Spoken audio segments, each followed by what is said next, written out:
video, audio, and opinion anytime at freekeen.com.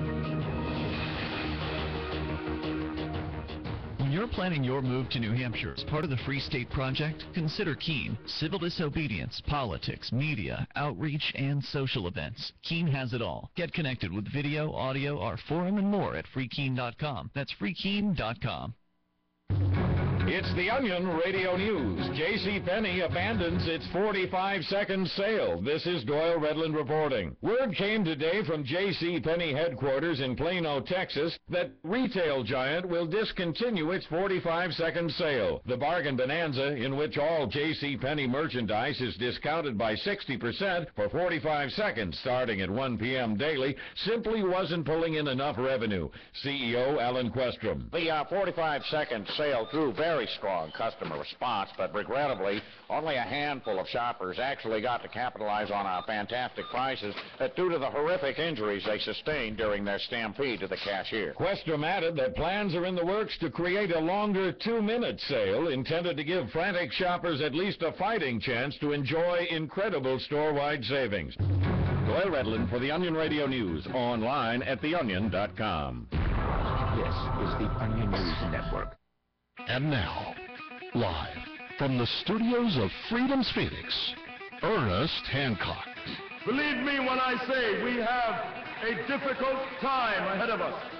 But if we are to be prepared for it, we must first shed our fear of it.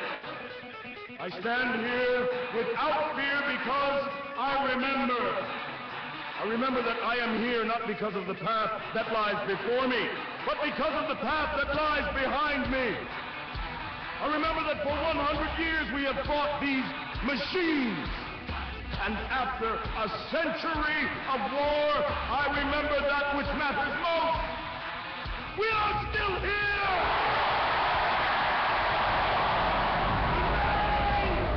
Let us make them remember. We are not afraid!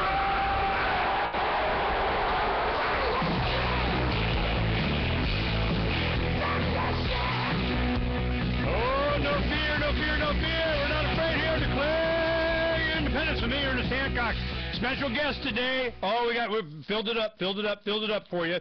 We have today Bill Buppert from zerogov.com. Zerogov.com. In the second hour, we got Jim March. Now, Jim is he was a Second Amendment advocate, worked for Second Amendment Foundation and kicking butt, and all of a sudden, he's realizing that the election fraud is so bad that it challenged our Second Amendment rights. So he's like, if we don't get this First Amendment thing taken care of and voting, now we're done.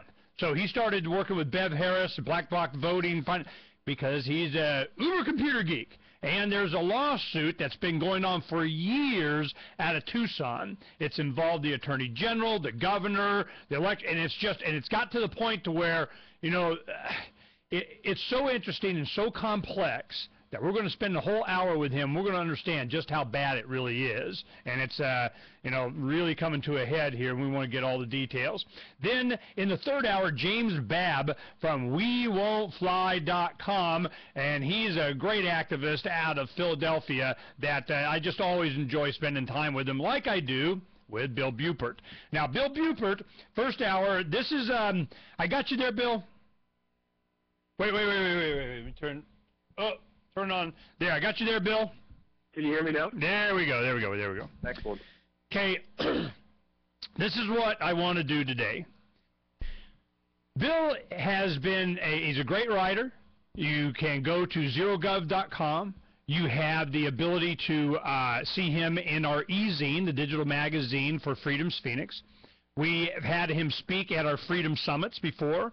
We've shared the stage with him at various different other functions. And I'll tell you, this is the main focus that I wanted to talk to Bill about today. There is a revolution coming. Now, how peaceful it can be and how, whether it's ankle deep or knee deep of blood, we'll see. But there will be bloodshed. The bad guys will not go away, voluntarily. They will not go quietly into that good night.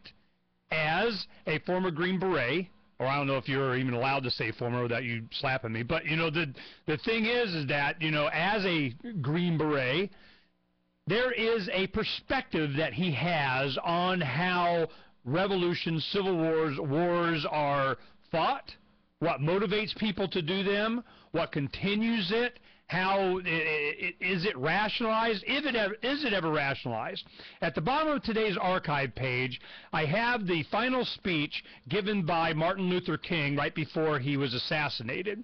And one of the reasons a lot of people give that, he's no longer with us, is that he was right at the cusp of turning the civil rights movement into an anti-war movement. He said, look, man, this whole thing, you can't have the war and have it not affect the plight of the poor and civil rights and all this other stuff. So he was turning the entire civil rights movement against the Vietnam War. And you want to find yourself in trouble? Start going up against the empire, and guess what happens?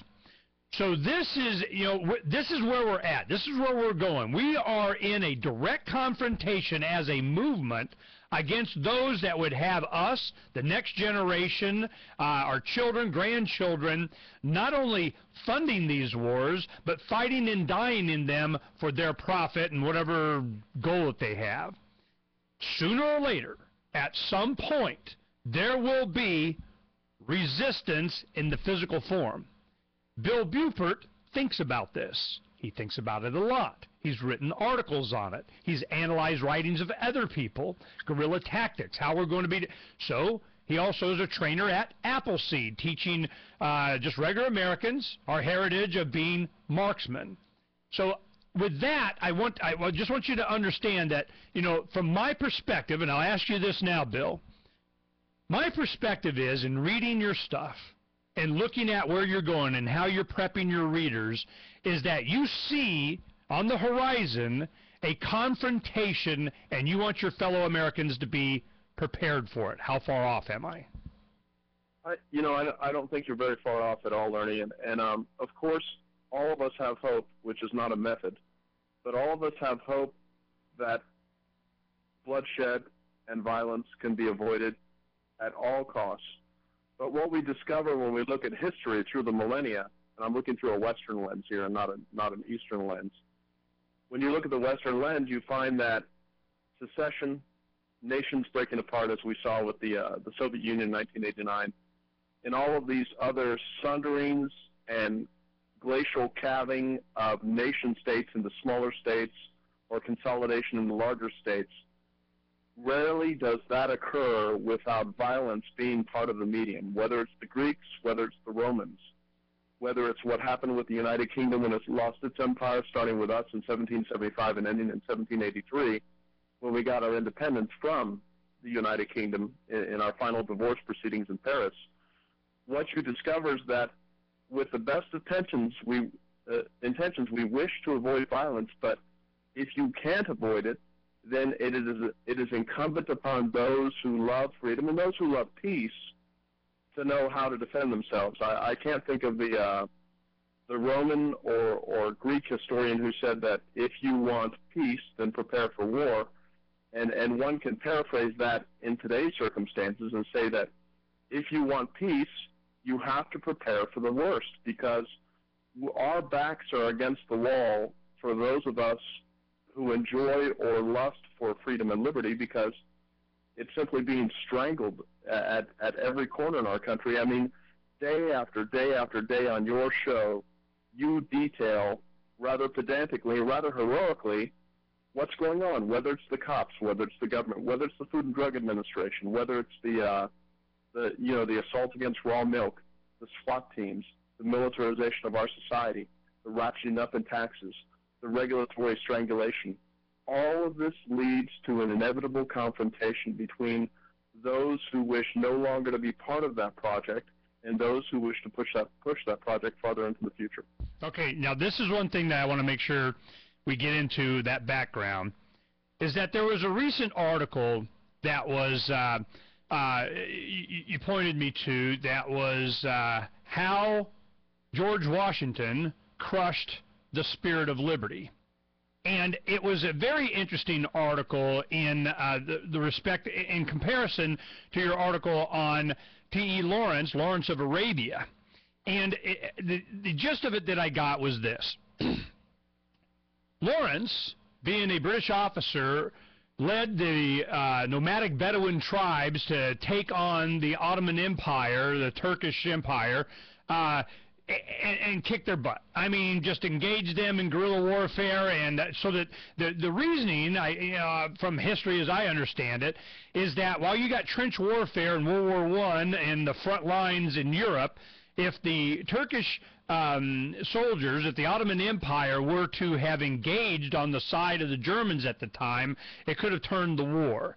And by them trying to maintain their foothold in Arabia, the only way that they could do that, because they knew if they were driven out, they would never get back, was Lawrence of Arabia, using the Bedouin nomadic camel jockeys out there kicking butt to make sure that they stayed there and didn't engage in Europe.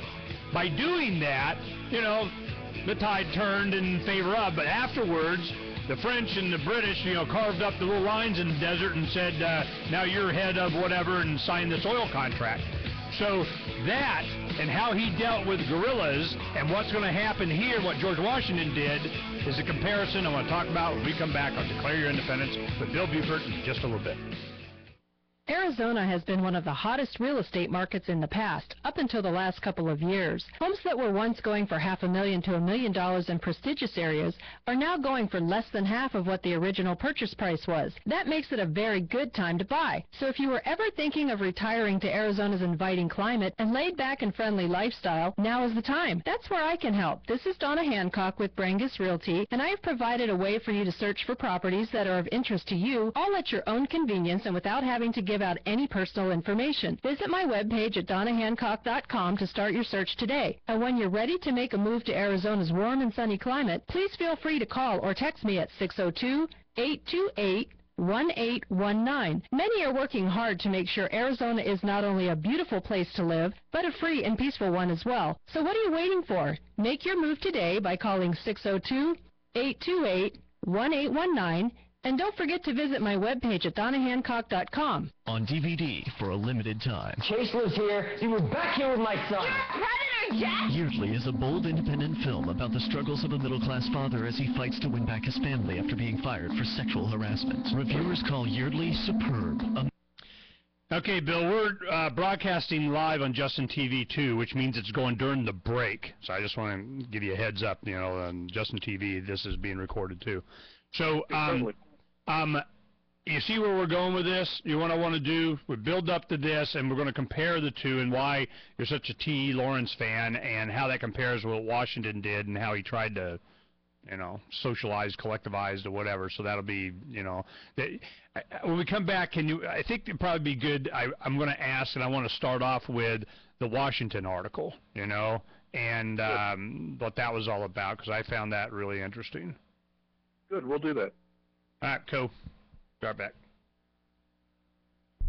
This Your Family Today tip is brought to you by Stouffer's, helping bring your family together with wholesome dinner options, even on the busiest of nights. Find dinner table ideas to bring your family together at letsfixdinner.com. To get kids involved in dinnertime conversation, ask specific questions, not broad ones. Instead of what happened today at school, try what was the best thing that happened today. The more specific you are, the more they'll have to say.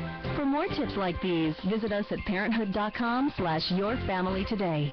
DVD, books, music, instruments, periodicals, computers, software, electronics, photo, cell phones, office products, home and garden, bed and bath, furniture, kitchen, pet supplies, automotive, hardware, apparel, shoes, jewelry, grocery, healthcare, sports and outdoors, toys, games, used, and more. It's a department store at your fingertips. Shop.lrn.fm. Get all your shopping done, get a great deal, and a portion of your purchase goes to benefit the Liberty Radio Network when you shop at Amazon via shop.lrn.fm. The easiest thing in the world for a reader to do is to stop reading, according to the late, great Barney Kilgore, who became managing editor of the Wall Street Journal in 1941 and grew the paper's circulation from 33,000 to 1 million by the 60s. And he'd be pleased to know that his paper is one of the few that people now pay to read online. Someone else pre-internet who realized that attention is fragile? Motown Records founder Berry Gordy. In the early 60s, when his label dominated the charts, he'd bring a dozen real people into the Hitsville, USA studios and audition songs. And he'd ask, if you were down to your last dollar, would you spend it on this record or would you buy a sandwich? Today, attention span seems like an oxymoron. For tips on cutting through the clutter, hit survivalspeech.com. I'm Holland Cook. This is the Liberty Radio Network, broadcasting the latest liberty-oriented audio content 24 hours a day at LRN.FM. Roads? It's the Ernest Hancock Show. Where we're going, there aren't any roads.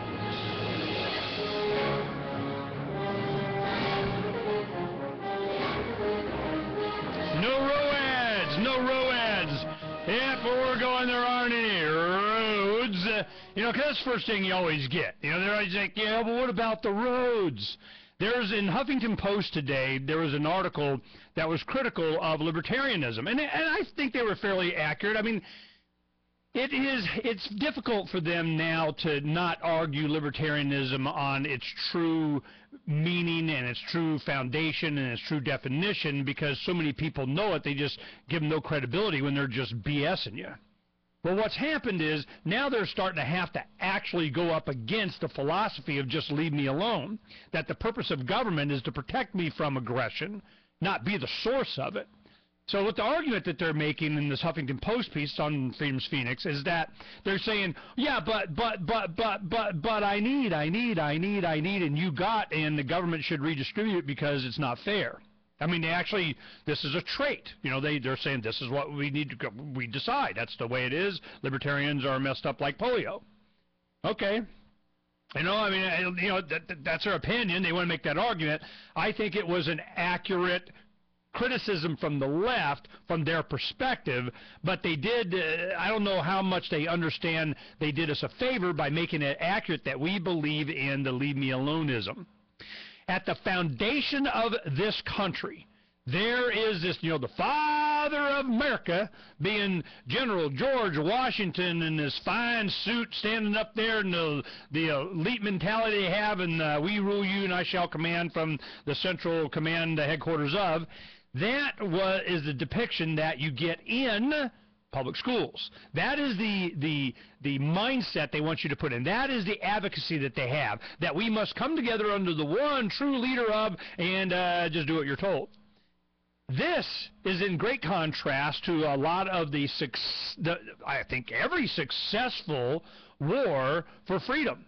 To eliminate occupiers, you don't just march up on the field and try and go toe-to-toe with the unlimited resources of. No, you take on other tactics. And they go, well, that's not fair. You're not fighting the way we want you to and the way we can beat you. Well, you see in the movie The Patriot with Benjamin Martin, Mel Gibson did the movie, that was all about the militia, the people. Hit and run and go and do, and they're on there, they're fighting for themselves. And guess what? They're a lot more frugal with their own lives than, when somebody else is commanding them.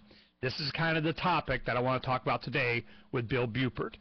On the history of George Washington and how we got into this mindset, what was the reasoning behind that? Why is it glorified so much? And is it the kind of tactic that we would use now to regain our freedom? Let's go ahead and talk about it, Bill. Well, I wanted to correct you on using the term public school, because it is a government school, and the government schools have lied to us about our history from the 1600s until modern day, and what you find is a celebration of the crushing of freedom and liberty and the centralization of power in the state. And the Huffington Post would approve of the meme that runs through all of this, which is that your neighbor is your property to dispose of as you wish, even if it means caging and maiming and killing them. In the end, with George Washington, you know I'm not a constitutionalist, and we've discussed this on other shows, where I find the Constitution to be the engine for big government that created what we're suffering under today.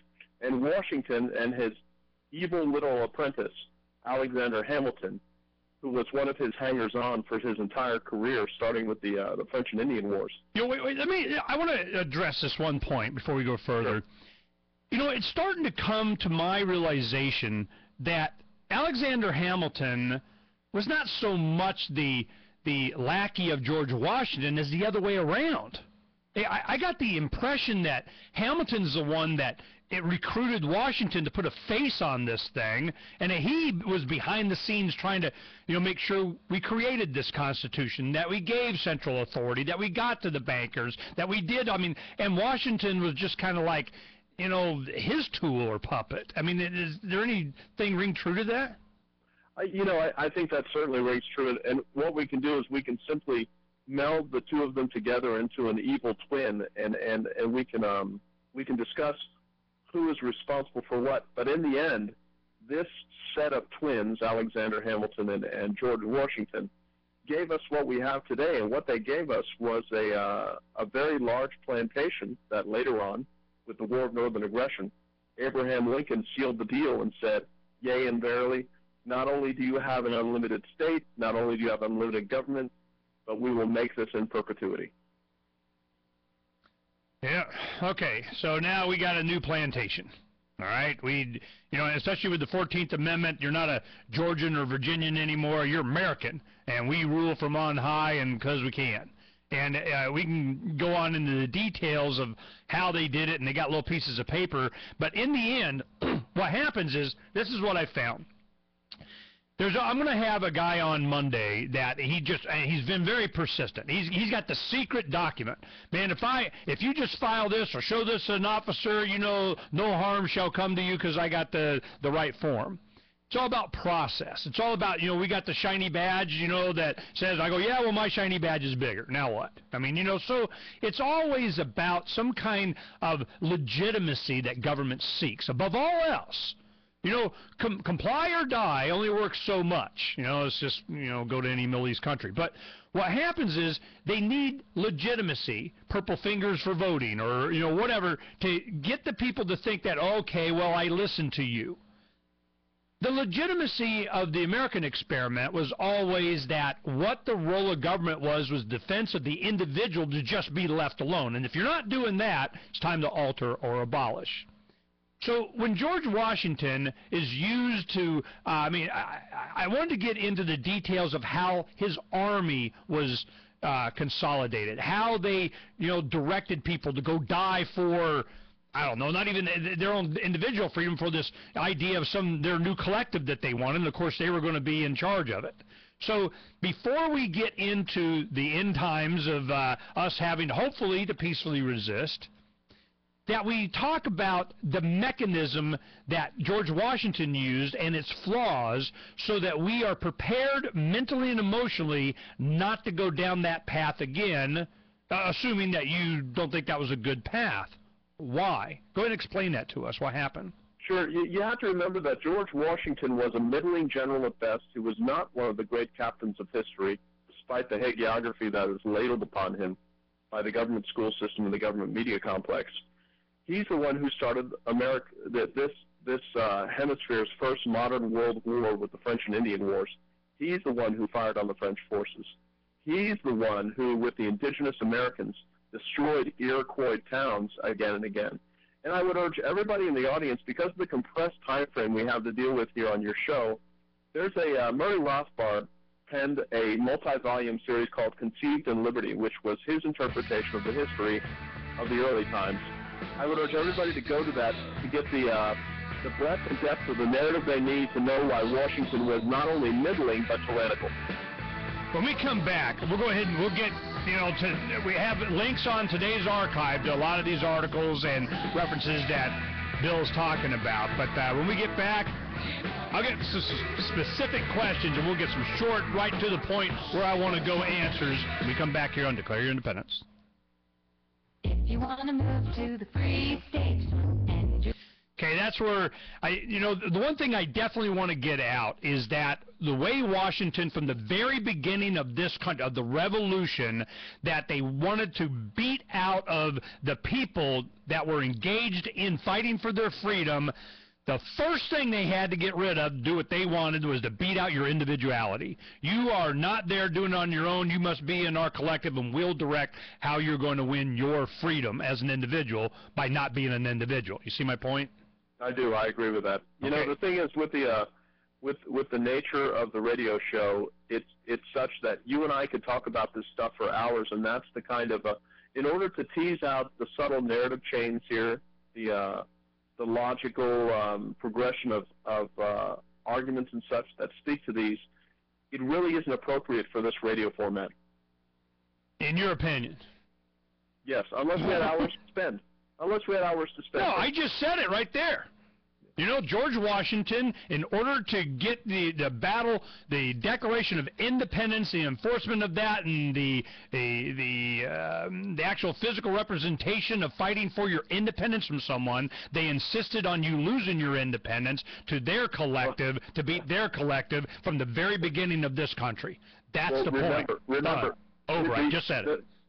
The way Washington viewed the Declaration of Independence was not as a freeing of individuals. He lifted it as a bridge from which he would burn the bridge to the United Kingdom and take what the United Kingdom had, put the crown on his own head, and then have his own monarchy. No, this is my point, Bill. That's exactly what Adams was wanting to do. Adams was all about, hell, we might as well call him king.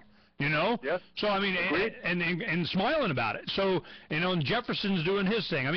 We can do this in I can say it, or you can say it, because what I want to do is, once we establish that, that's where I want to directly go from that to Lawrence as a different tactic where he had more respect for individual right, mostly because he didn't have a choice. They just kick his ass, So this is, that's why I want to, get that out of the way real quick. I'll tell you what, I'll go ahead and make that point, and then we'll get right to Lawrence. Okay? You do that. Because I want to get remember, Lawrence wasn't a respecter of individual rights per se, because he was dealing with a Muslim culture that had no respect for individual rights.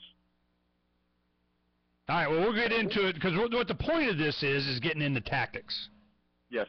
Okay, so so I'll make the point that I want to with the Washington thing, and then we'll get right into Lawrence, and because what I'm hoping we'll do is get them encouraged to go and read your stuff on whatever you want to share with people on where this is going. Good. All right, we'll be right back. And tyrants have taken aim at personal liberties. Now there's a movie that aims back. The government has no more right to tell us what to put in our bodies than they have to take our guns or tell us what books we can read. 6 drug police were eaten by bears while raiding a marijuana farm. On your knees, you dirty hippie! On your knees! What's the problem, officer? Today, many cops who enforce pot laws do so only because it provides them with cushy jobs, good benefits, and a chance to push people around. I was an undercover narcotics officer. The drug war is nothing but a farce. The Second Amendment says you gotta keep you and your gat intact. Guns and Weed, The Road to Freedom. A film by Michael W. Dean and Nina Badati. DVD available now at gunsandweed.com or on Amazon. That's gunsandweed.com. Makes the perfect gift. Remember, that's gunsandweed.com. You can sign up to receive the latest about the Liberty Radio Network via our email updates at updates.lrn.fm. That's updates.lrn.fm.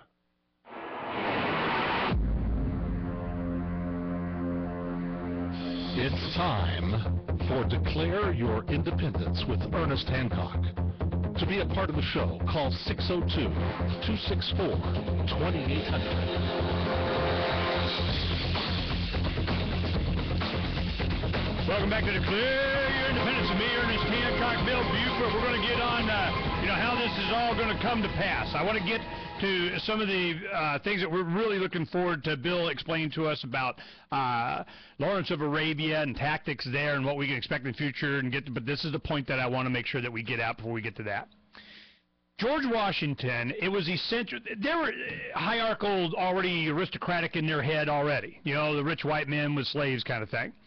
They, wanted to sever ties with Britain because they didn't like being told what to do and having their goodies taken, and neither did the rest of the people, so they were all in agreement on that. Thomas Paine does Common Sense. What the heck are we doing being slaves to these guys? This sucks. We have John Locke at the time expressing it's like a new law of gravity. All of a sudden, you mean I own myself? I'm not like, a tool of the king? What a concept, and that certainly had fertile ground here in America. But what happened is Washington needed to beat out all of the individualism of the very people he needed to fight in order to throw off the oppression of the crown, which, by the way, is much less than what oppression we got right now, by the way, in comparison. But what happened, he goes, we got to beat out the individualism in this. We can't have you just rabble-rousing, going out there doing guerrilla tactic and, striking and then going home, and making love to your wife and having breakfast and coming out and do it again. No, you got to be, cold and in the tent out there and be where I can see you and do what I tell you when I tell you. So this is the first thing, the first order of business. If you're going to replace an oppressive government with another government that becomes oppressive, the first thing you got to do is beat out this idea that you are an individual fighting for your own liberty, for your own reasons, in your own way. You got to do it our way, because in the end, what they really want to do is replace what was there with them. Okay? Read just one paragraph. This is Murray Rothbard. All right? To introduce a hierarchy of ruling caste, Washington insisted on distinctive decorations of dress in accordance with minute graduations of rank. As one observer phrased it, new lords, new laws. The strictest government is taking place, and great distinction is made between officers and soldier. Everyone is made to know his place and keep it. Despite the great expense involved, he also tried to stamp out individuality in the army by forcing uniforms upon them, but the scarcity of cloth made this plan unfeasible. At least as important as distinctions in decoration was the introduction of extensive inequity in pay, led by Washington and the other aristocratic Southern delegates, and over the objections of Massachusetts, the Congress insisted on fixing a pay scale for generals and other officers considerably higher than that of rank and file. And it goes on and on and on. Severe and brutal punishments were imposed upon those soldiers whose sense of altruism failed to override their instinct for self-preservation. I mean, you weren't able to do what you wanted. You had to be under command. From the beginning of this country, loyalty to individuals and I got a shiny badge started at the beginning. But that was so counter to what was really going on in the minds of the people. Common sense, the flames of liberty. After the Declaration of Independence, the Articles of Confederation, it goes to the Constitution, and even George Washington, you had John Adams, which is the big reason for the split between Thomas Jefferson and John Adams. You had Thomas Jefferson understood the power of the individual, the rights of the individual, the supremacy of the individual. John Adams advocating, heck, we should, they wanted to call him king. This is that, there was no difference. The Constitution enslaved us. Again, new plantation. Now, we go back to Bill, and with that in mind, as we have from the very beginning, we continue to beat out the individualism of this. As you get into an insurgency, as you get into defending against a force, as you get in, we can learn a lot of lessons from Lawrence of Arabia. That's why Bill's here.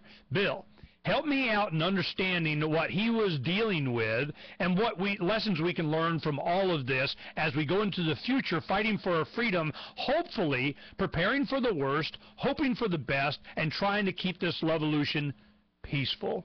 Help me out. Okay, what I first have to do is bridge Washington to Lawrence, and the quickest way I can do that is this. I referred to the Treaty of Paris in 1783 earlier. Please recall, because you weren't taught this in the schools most likely, that when that Treaty of Paris was signed, it wasn't signed by these United States. It was signed by 13 separate nation states, the colonies at the time, when they met in Paris with the United Kingdom to file for their divorce. What you have to realize is that this kind of subsidiarity, this kind of devolution, this kind of decentralization, these small pockets of countries, instead of having 200 countries in the world, we should have 2,000. We should have 10,000. We should have 20,000, because what that does is it opens up a marketplace for people to move from one system to another. maybe there's folks, Tucson is probably the most left-wing city here in Arizona, and they said, we want to secede from these United States and secede from Arizona because they're not left-wing enough for us. And to me, I say, alhamdulillah, if you wish to do that, go ahead and do so. What Lawrence embraced was this. He went to the Bedouin, an ancient tribe that you find there's an Arabian influence, an Arab influence in Islam that you even find in Indonesia, the largest Muslim country on the planet. And it was the Islamic fighters from 1917 to 1919 who Lawrence was fighting with, who, of course, he was stabbed in the back by Winston Churchill with the treaties in 1919 and 1920 that gave us the British mandate in Iraq and destroyed what Lawrence had put together as far as these independent states. But General Giap, G-I-A-P, the general who defeated us in Vietnam, defeated the Americans in Vietnam, defeated the French first and then the Americans.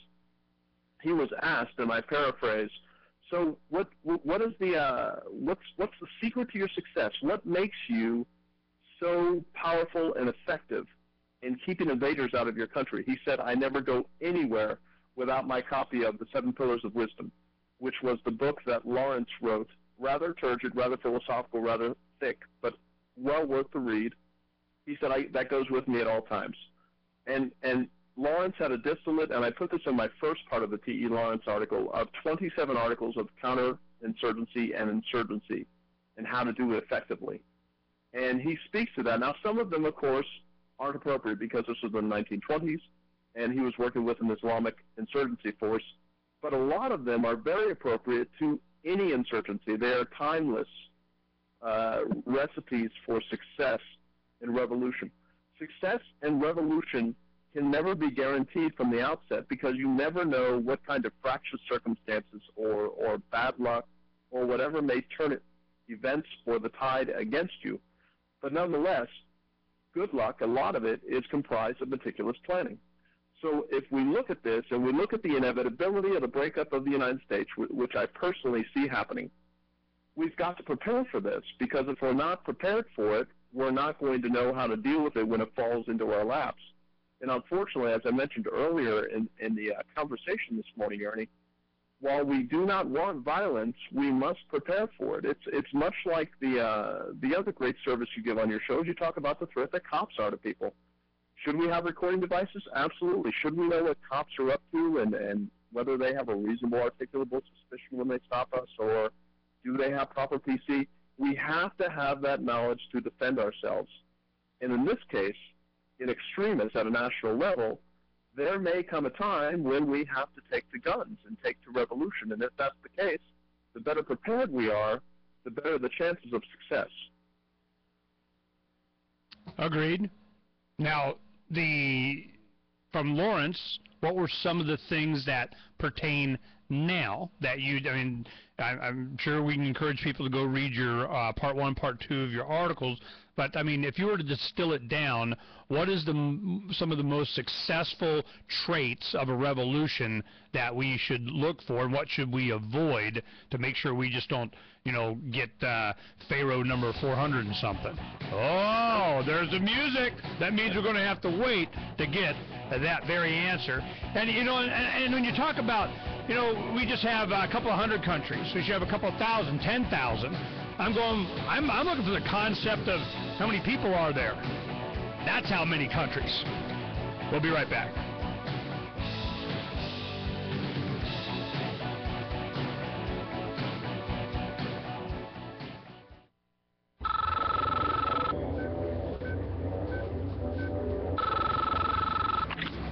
We know you're out there. We can feel you now. We know that you're afraid. You're afraid of us. You're afraid of change. We don't know the future. We aren't here to tell you how this is going to end. We're here to tell you how it's going to begin. We're going back to editing the next edition of Freedom's Phoenix digital magazine now, where we are telling the people what you don't want them to know. We're showing them a world without you, a world without rules and controls, without borders or boundaries, a world where anything is possible. Where we go from there is a choice we leave to you. Subscribe at freedomsphoenixeasy.com.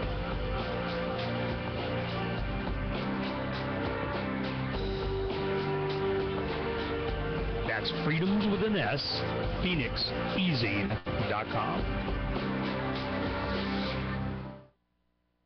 What if the key to achieving liberty in your lifetime was to move together with others who think like you? Liberty activists are joining the Free State Project, which is over halfway. Okay, that's getting us where I want to go. So now when we come back, we got the last segment here. How do you want to do this? I mean, what I'm hoping to get is, some fundamental lessons, something to watch out for to make sure you do and make sure you don't do.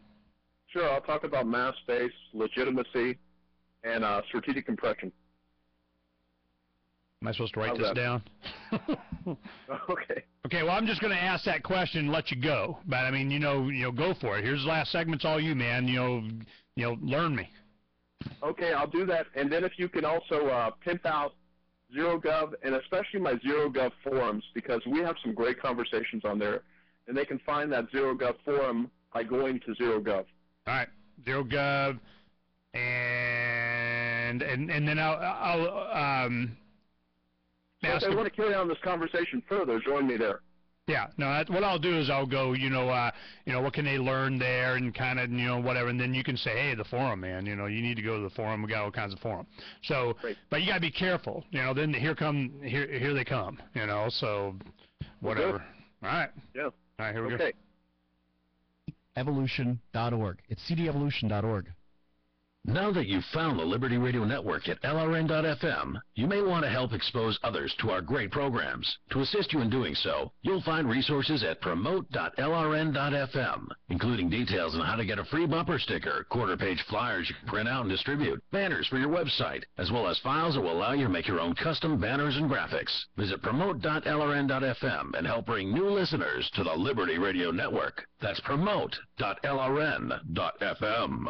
Many thought that a politician with a publicly inebriated lifestyle would be unelectable. But Dave Tillis has proved them wrong, winning over voters by loudly rambling on about issues they care about. Everybody's got to know the Judds are Americans, and we love America! Oh my God, let's do this!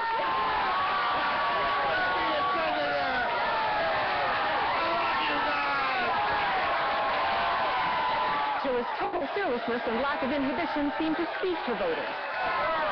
This week, those supporters had something to celebrate as Senator Tillis proposed his first piece of legislation, the all bus stops should have shelter strips. But does that mean you deserve to wake up in the snow? Hell no. Let's make a shelter on all bus stops. Ow! This idea is genius! This is the Onion News Network. What's up next? Visit the Liberty Radio Network program guide to find out at shows.lrn.fm. That's shows.lrn.fm.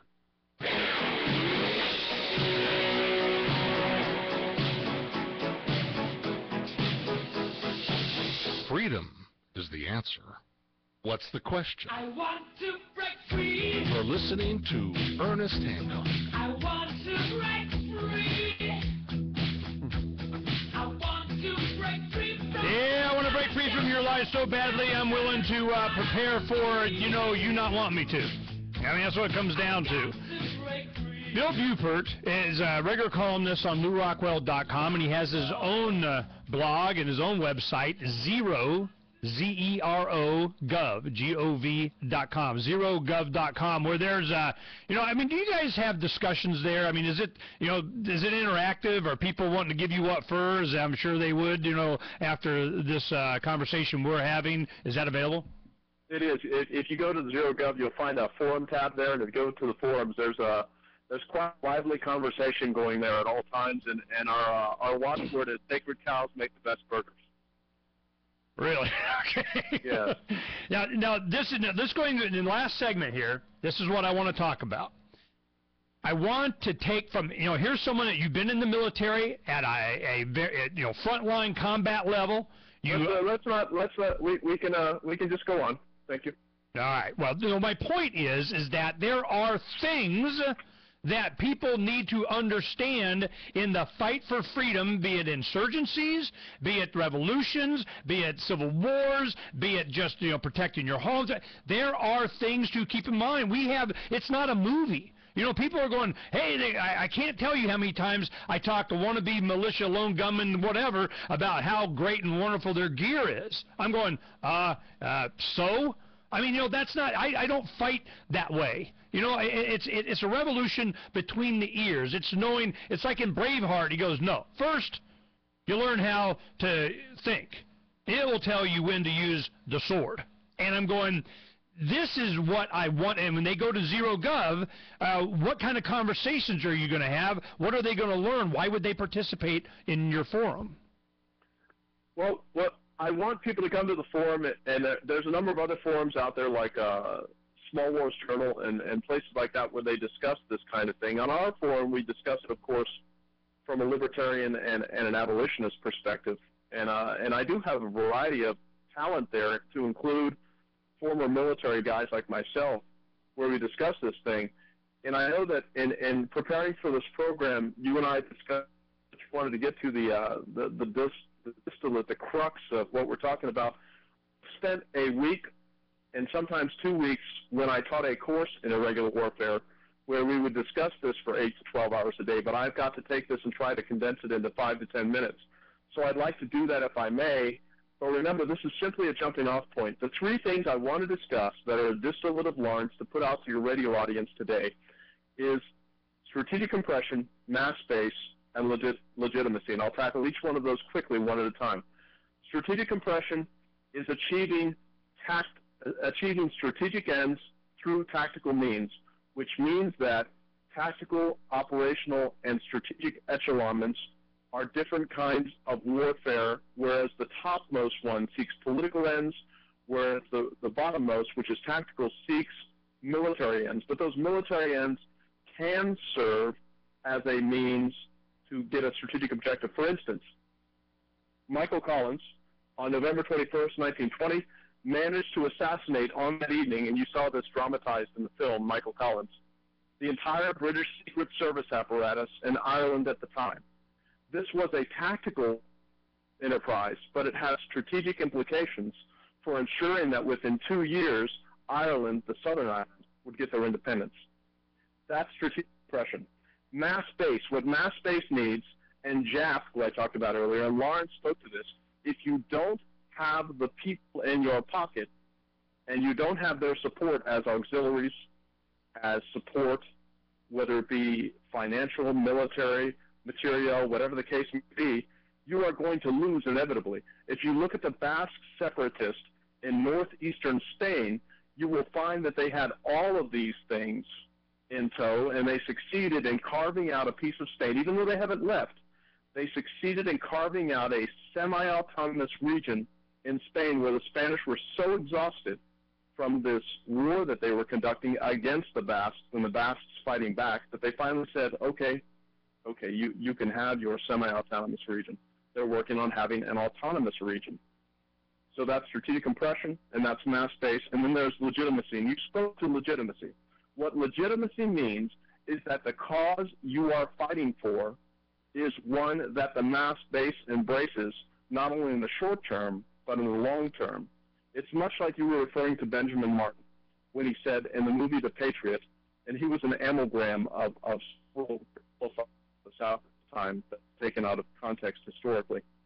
What he had was he said, I don't want to trade 10,000 tyrants abroad for 10,000 tyrants here.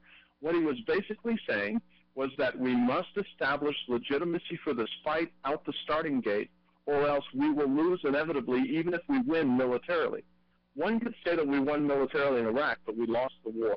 One can say in Afghanistan that we're at a stalemate militarily, but we have lost that war. We will continue to lose that war. There are so many components to successful insurgency, but I will tell you, for every successful insurgency, there are dozens of unsuccessful insurgencies. But another thing you have to keep in mind is all the cultural and religious components that make the success key. I would offer to you, for instance, what Muslim insurgency has been defeated since the end of World War II? Do you know, Ernie? I can't think of any. None. None whatsoever. And one thing that really stands out on why that's the case is not only the religious component, but the fact that they have so atomized the fight that the counterinsurgency forces, whether they be Allied, American, whatever the case may be, such that they can have multiple parts of their organization, whether in personnel or materiel, destroyed by a single homicide bomber, by a single person flipping a switch. You'll notice, for instance, that instead of the Afghan Mujahideen taking on, and the Pakistan Mujahideen in this case, instead of them taking on our forces toe-to-toe, what they're doing is they're hitting fuel depots. They are hitting communications nodes. They are hitting various important people who may not be carrying weapons. For instance, about 2 years ago, there was an Afghan national who went into apparently a CIA organization and killed a whole bunch of CIA guys within their own wire. I mean, these are the ways of the guerrilla, and in the end, it is very hard to defeat the guerrilla who not only has that legitimacy, but is willing to give up their lives in the process. Okay, so we're looking at several things. One, targeting high-value targets that, will in the end give you not just a military victory, but help you diminish them, increase you, but you have to have the support of the populace. You must have the support of the populace, otherwise you will fail. And there's rarely an instance where that isn't the case. And by the way, Ernie, that doesn't mean that you're instantiating a non-tyrannical form by doing that. For instance, if you look at Mao and Chiang Kai-shek during World War II, the Japanese knew when they invaded in World War II that they could never take every river, every stream, every creek. Because of that, they didn't have the manpower. They knew they couldn't take the country. Yet there was a factionalizing between Chiang Kai-shek and Chairman Mao, and who won out? It was Mao. So it doesn't mean that all insurgency forces represent the banner of freedom and liberty. Certainly not. I mean, fully half, if not more, represent the forces of Stalin, Lenin, Mao, the Khmer Rouge under Pol Pot in Kampuchea. So this isn't simply a recipe for liberty and freedom just because an insurgency has started. Okay, now let's go ahead and address this final point here in the last couple of minutes.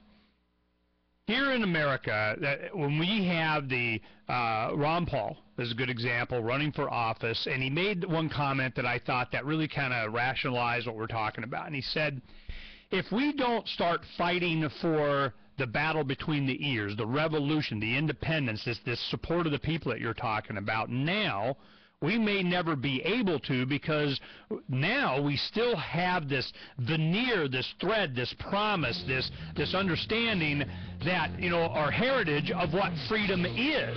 I mean, it's not even, we don't even have it anywhere else except here in America, to where it's become, it's still celebrated, it's still talked about, even though the government didn't really mean it. So is that, how far along are we there? Are we achieving the goal of the revolution between the ears? Are we making progress? Or, do we need to find someplace else to go? No, we're not, because economic catastrophe is unstoppable right now.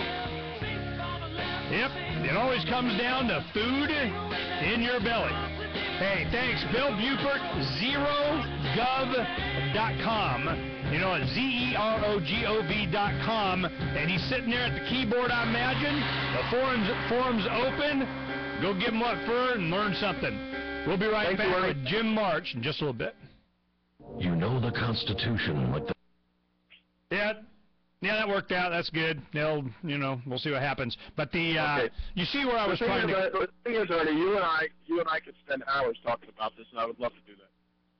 Yeah, and we might do, just a special podcast, and you come up here to Phoenix, we'll just sit around the table, and maybe a couple of guys, and we'll just do it. But, I'm like, skip to the end, get to the bullet point, kind of, freaking bottom line is. Because what was so intriguing to me is a lot of things that I learned, over the years, and certainly from Rothbard's article, about from the very beginning, they had to plant the seeds of the next statism. And that's what's happening right now. With this new, finally, just this last week, Ron Paul, I've been screaming about, you ain't got to worry about the Amero. They're going straight to the world, though. And Ron Paul came out and he says, yeah, United Nations IMF, they already got the next, slave script planned. It's done. Here we go. And I'm going, this is they already have the next incantation of they rule me, right after this one falls. And we'll see what happens. I'd like to talk to you sometime offline. All right, I'm hip. Yeah, we'll do that. So, hey, come down to an Appleseed, would you? March or April? We're looking to do a big one. I was kind of hoping to have it up here. Where are you talking? Tucson or Sierra Vista or what? Sierra Vista. All right, maybe we can do the RV and we'll make a big woohoo out of it and podcast and bring the boys and we'll go do it. Because I'd like to do another one because I got my 1022 all amped up and I'm going to get my badge. And then I have one small favor to ask of you, Ernie. Sure. Please don't refer to my past if you would. Sure, but why? It complicates my life. Really? Yes. All right, I'm hip. But look, I love you like a brother. All right, man. Your secret's almost safe. I'll see you. All Bye. Right, man. Bye.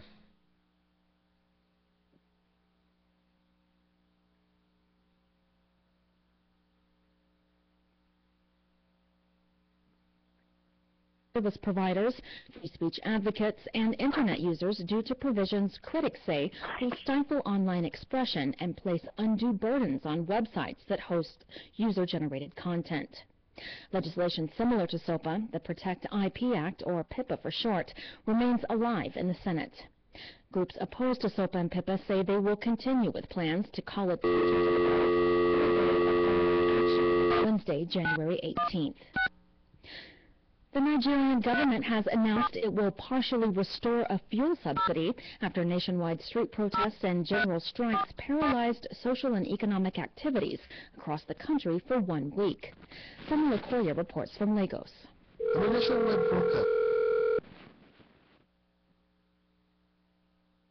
speaking? Hello, Kim speaking. Jim? Yeah. You got me? Here, hold on a second. Yeah. Go ahead and count to 5 for me. 1, 2, 3, 4, 5. Do I have a good connection? Yeah, I'm getting a lot of breath blow in the mic. Or you got a headset? Oh, I'm sorry. I have a headset, and I've moved a little further from my mouth. Is that better? Okay, go ahead and count to 5. 1, 2, 3, 4, 5.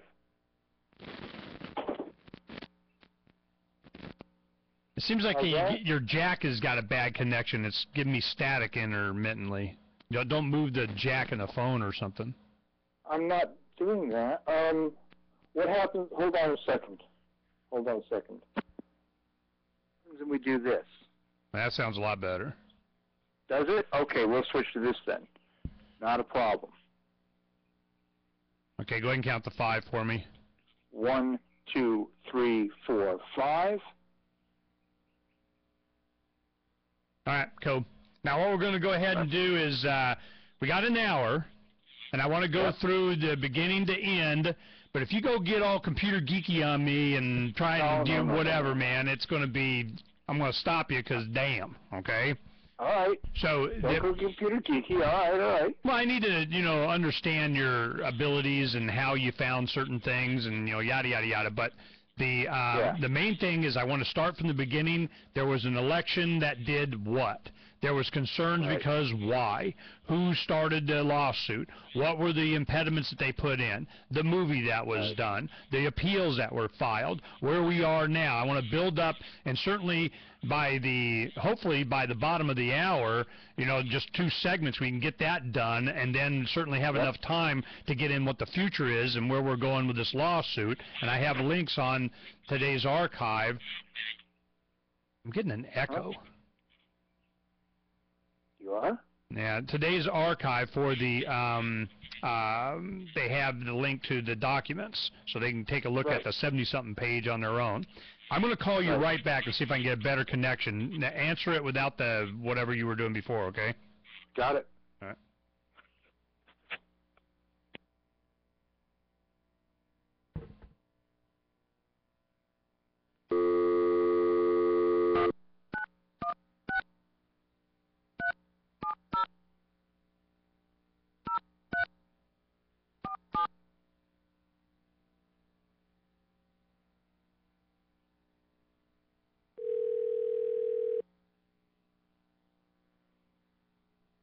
Yeah. 1, 2, 3, 4. Yeah, that's a little better. Okay. We'll be on in 2 minutes. State. right. His pro-independence opponent earned 40% of the popular vote.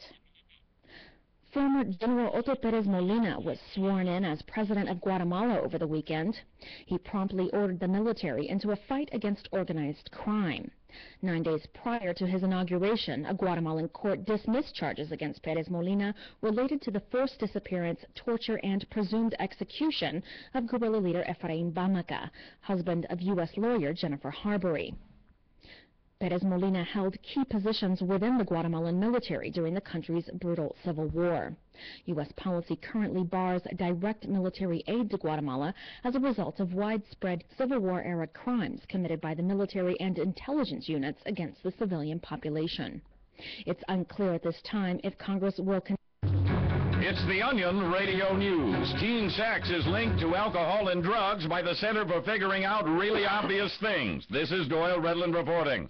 An exhaustive 4-year, $23 million study of substance abuse and sexual habits of more than 2,500 American teens has confirmed that young people between the ages of 13 and 18 who drink and or use drugs are more likely to be sexually active. Dr. Gerald Eckersley is director of the Boston-based organization. We found that this phenomenon also occurs among adults as well as every population everywhere in the world that has ever existed since the dawn of time. The center has sent a teleprompter-ready press release of its findings to more than 400 local TV news affiliates across the U.S., along with stock video footage of beer displays and teens smoking and drinking at parties. Doyle Redland for the Onion Radio News, online at theonion.com. This is the Onion News Network.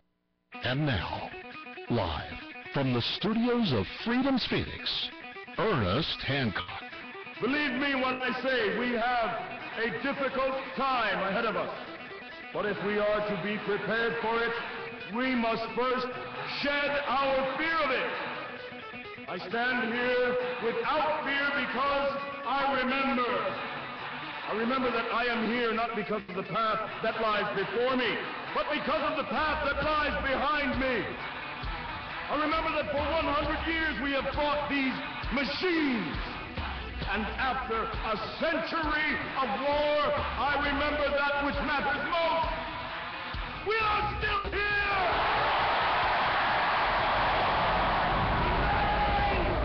Let us make them remember. We are not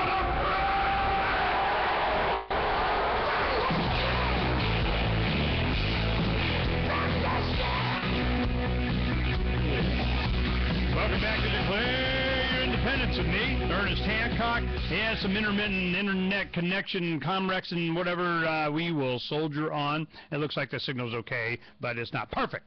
Dang it. I know Ian likes perfect, so we'll see what we can do. Now, the second hour, we're going to be talking, now think about it. In the last hour, we have Bill Buppert talking about, hey man, just, we need to be getting ready. Why? The Second Amendment is there to defend the First Amendment. The First Amendment is the First Amendment because, you exhaust all peaceful means first. But that's why there's a Second Amendment. It's kind of like backstop.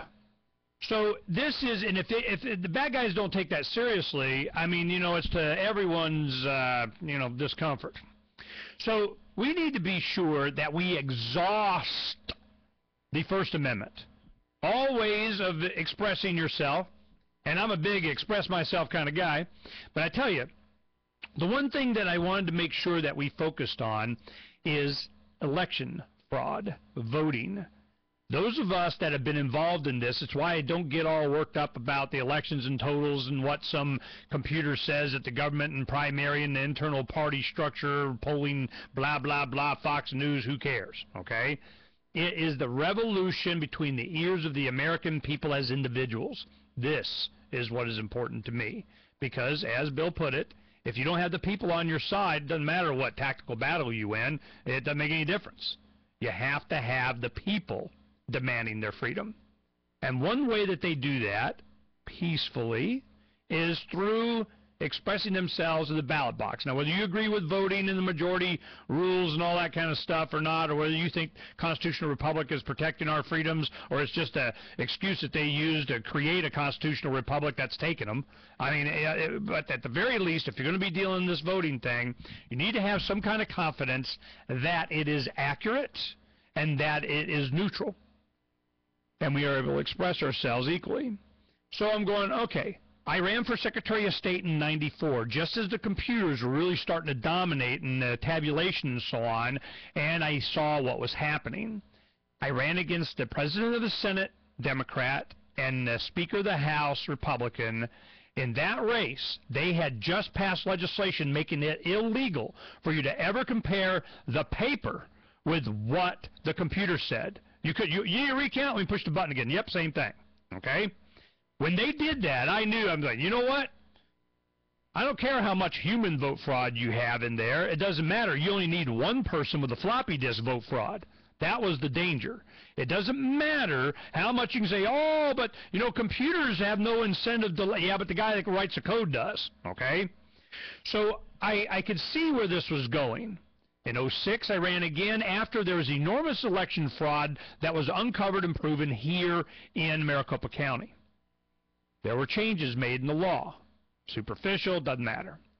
But at the same time, even before that, or about the same time, in Tucson, there was a big, giant, you know, freaking neon yeehaw.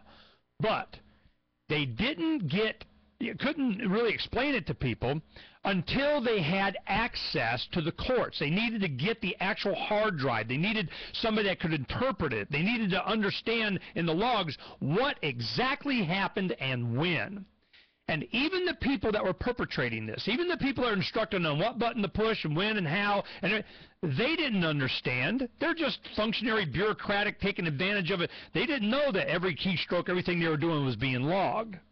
So what they needed was someone like Jim March. They needed somebody to go in and say, I see what you did, and then put it in the record in court. So they needed to have somebody was standing that could challenge this. The Democratic Party and the Libertarian Party said, yeah, we'll play. We'll be your Huckleberry, man. Let's go kick us some butt. As this got serious and it started uncovering the entire system more, eventually the Democrats went, we don't want to play anymore.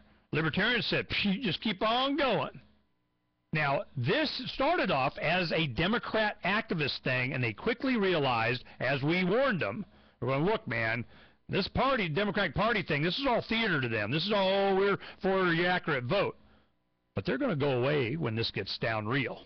And they did. Jim March, you know, a good hardcore libertarian type individual, understood this from the beginning. Now let's go ahead and start with Jim March and his transition from a Second Amendment advocate, an activist, into black box voting with Bev Harris, working on this case and using his computer expertise in this. Jim, I got you there? Wait, let me push the button.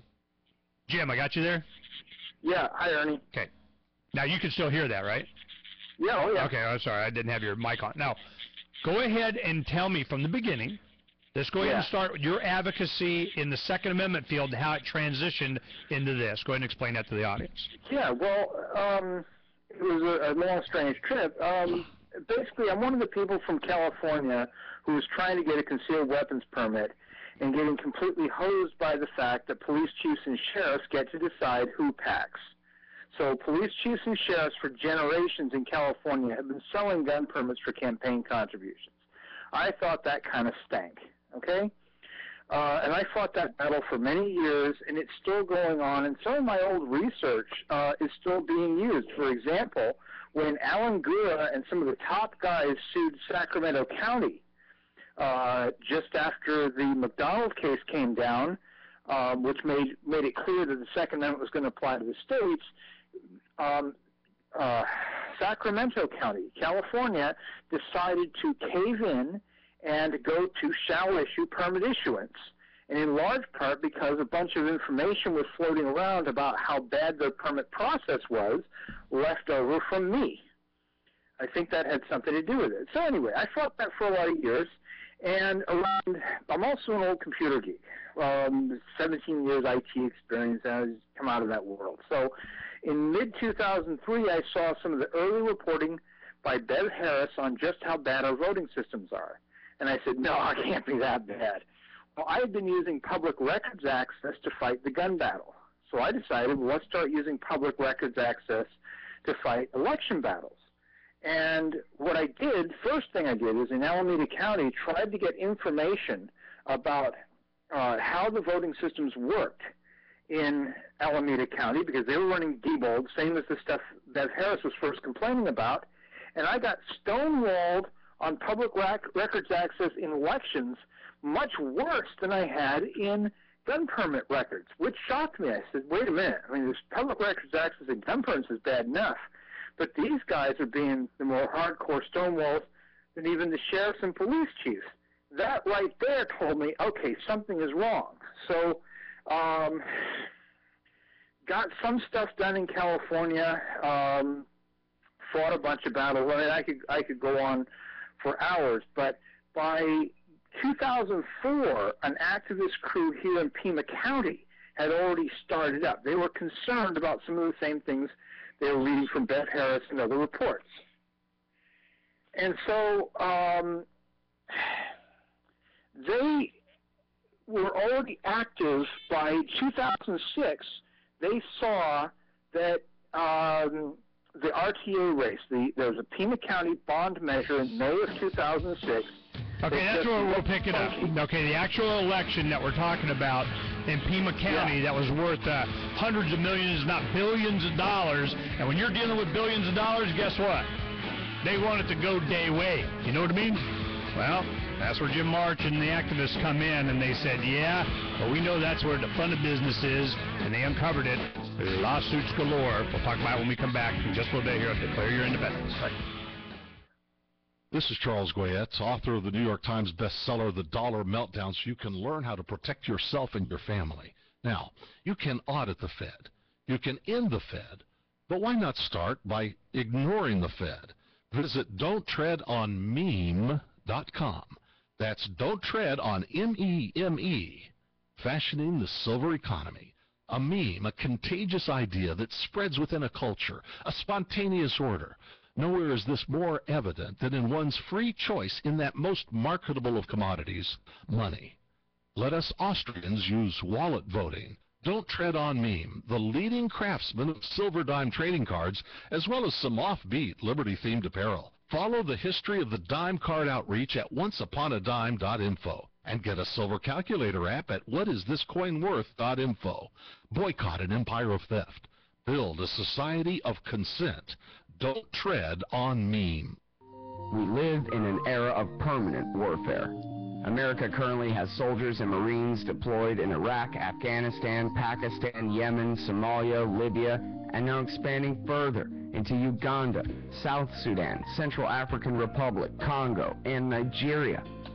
Hi, this is Scott Horton, inviting you to tune in to Anti-War Radio weekdays from noon to 3 Eastern Time here on the Liberty Radio Network, bringing you America's best journalists, columnists, lawyers, and activists on the subject of our overseas empire, its attendant domestic police state, and the folly of central banking, which makes it all possible. That's Anti-War Radio, Monday through Friday from noon to 3 Eastern Time here on the Liberty Radio Network, LRN.FM. Full interview archives can be found at antiwar.com/radio. Anti-War Radio, revisionist history in real time. How many lawyers does it take to change a light bulb? None. They'd rather keep their clients in the dark. There are too many lawyer jokes to count. However, there are some lawyers with more noble intentions. At the Institute for Justice, we bring the light to our clients. We are a non-profit public interest law firm with clear values denied by the government. Visit our website today at ij.org. Did you know you can get news updates about what's happening with the Liberty Radio Network delivered in the way you prefer? You can sign up for our email updates at updates.lrn.fm. Plus, you can stay in the loop by joining our Facebook profile at facebook.lrn.fm or follow us at Twitter at twitter.lrn.fm. It's all free, so sign up now at updates.lrn.fm for news updates delivered to your email box, facebook.lrn.fm to follow our Facebook page, and twitter.lrn.fm to receive our tweets. On DVD for a limited time. Chase lives here. He was back here with my son.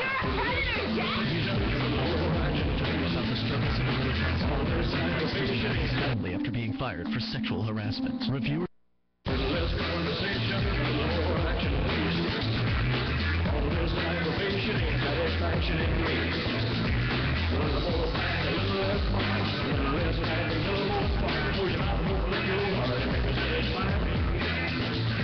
Difficult job market and follows a flawed man who makes one bad decision after another as he faces the intrusive scrutiny of the courts. Why did you tell me about it? You're a kid. And your wife. Go to yeardleymovie.com. That's YEARDLEY movie.com to own the DVD now before they're gone. You have no idea what it's like. You cheated on me. Click the Amazon link on yeardleymovie.com and a portion of the sale goes to support Free Talk Live. That's yeardleymovie.com. If you enjoy LRN.FM, please contribute to your favorite shows via their websites and become an amplifier at amp.lrn.fm. That's amp.lrn.fm. To be a part of the show, call 602-264-2800. 602-264-2800. And now, Ernest Hancock.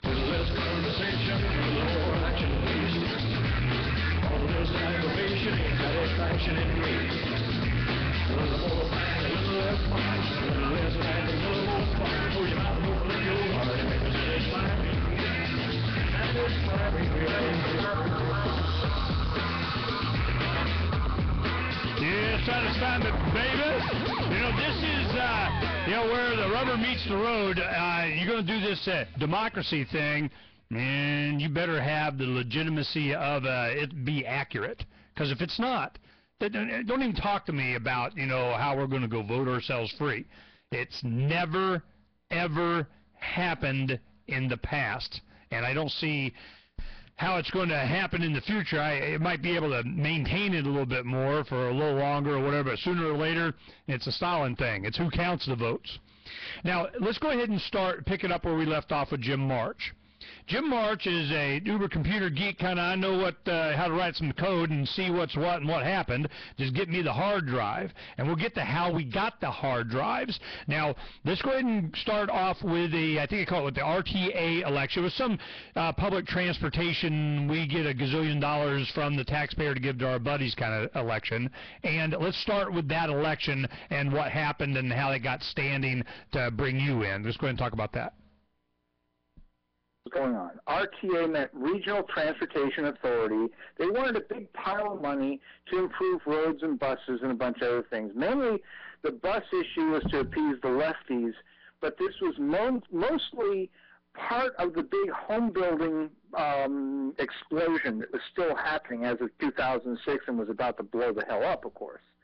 So they had tried before to do bond measures like this. And again, they wanted to spend $2 billion of borrowed money. Typical bad idea.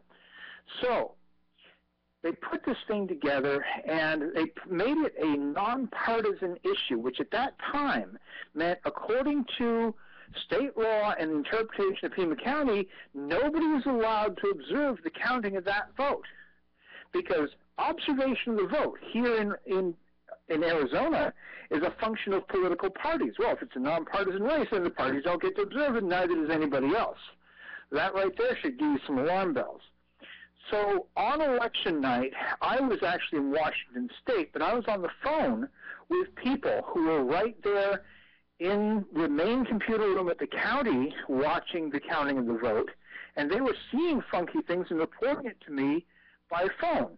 And some examples are you couldn't see what they were doing whatsoever. The way they'd set it up in their little glass-walled cage, you literally couldn't tell what was going on, plus there were wires going off into the next room. There was the main guy running the election, their tech name of Brian Crane, had a book open next to him, and somebody was able to take a picture of that zoomed in on it, and we found it the Microsoft Access Programmer's Manual.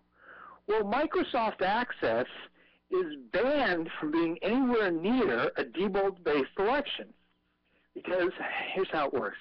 You have this Diebold election software that looks secure, okay? There's a password needed to get in. There's security that looks like security. Everything's fine, except if you go into the actual data files for the election with Microsoft Access instead of the Diebold programming, all the security vanishes. Okay? There is no security at that point. No password required to get in. You can change any element of the election you want to your heart's content. So this is the election equivalent of cop pulls somebody over and they find ski mask, duct tape, crowbar, and a .357 revolver in somebody's back seat. The cops are going to get kind of suspicious. That's how we felt the moment we saw Microsoft Access Programmer's Manual sitting there in use on election night. Now, a whole bunch of other things happened that we found out later. They didn't back up the data. They're supposed to keep a snapshot of what goes on every night in the election. They didn't do that for 3 days that night. Not that night and not the next 3 days. At 10:30 at night, they told all the observers who weren't able to see much anyway, okay, well, we're wrapping up for the night, time to go home, throw them out the door, and then according to the audit logs we found later, they started up a whole bunch of furious activity after that. So they were doing something in there they didn't want somebody to see.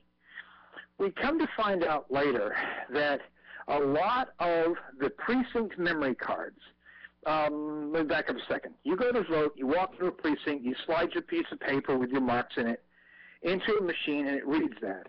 It then saves your vote electronically on a little memory card. Okay, it's an electronic ballot box. Each precinct has one.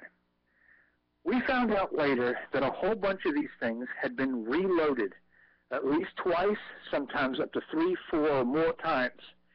And we said, well, why would they do that? It's like there was a failure reading them, or they didn't like the first set of results that came in, and they tweaked them, but they did some change.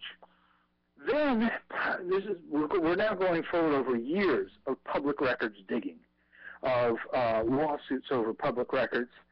We pull up, we ask them for the poll tapes that are supposed to come out of the precinct machines. Again, when you vote, you stick your vote into a machine that counts it, saves it on a memory card. Well, at the end of the day, the poll workers print out a little cash register tape of what votes were taken in on that machine.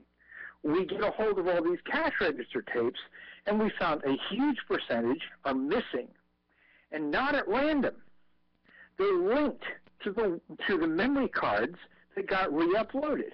So in some precincts, somebody at Central Election Headquarters changed the contents of a memory card and threw away the paper tape that would have reported a discrepancy, a key audit trail item.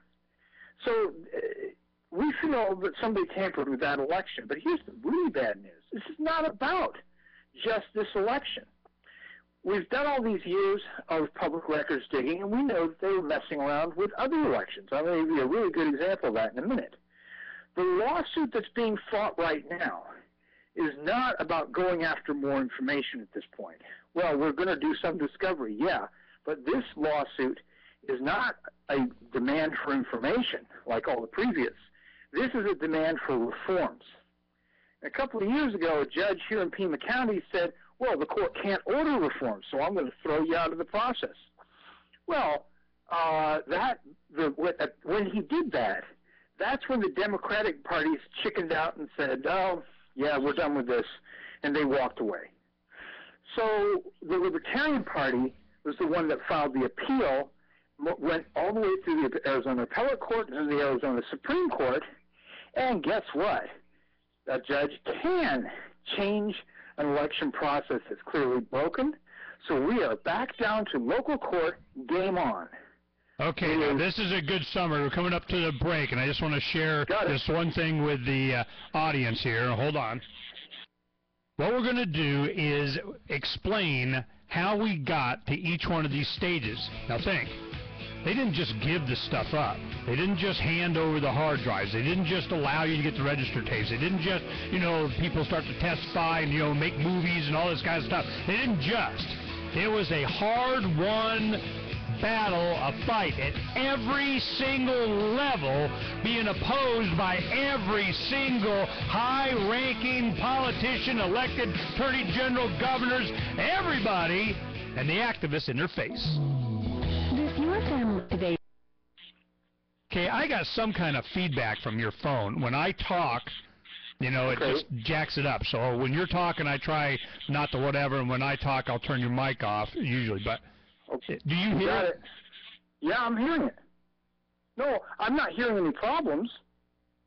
Okay, hopefully it just in my headphones, it's not going. Okay.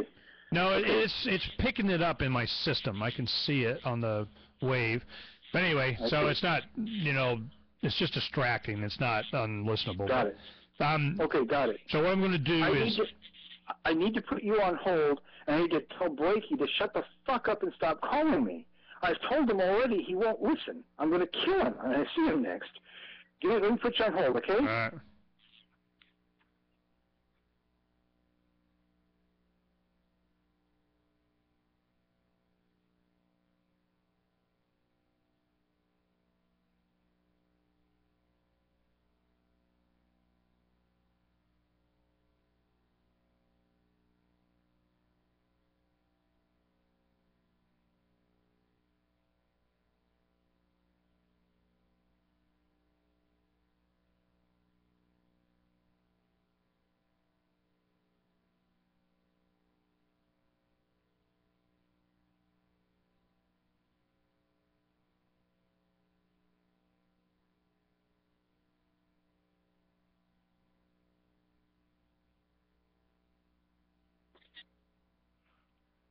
Okay, you there? Yeah, sure am. Okay, let me try something real quick. Hold on.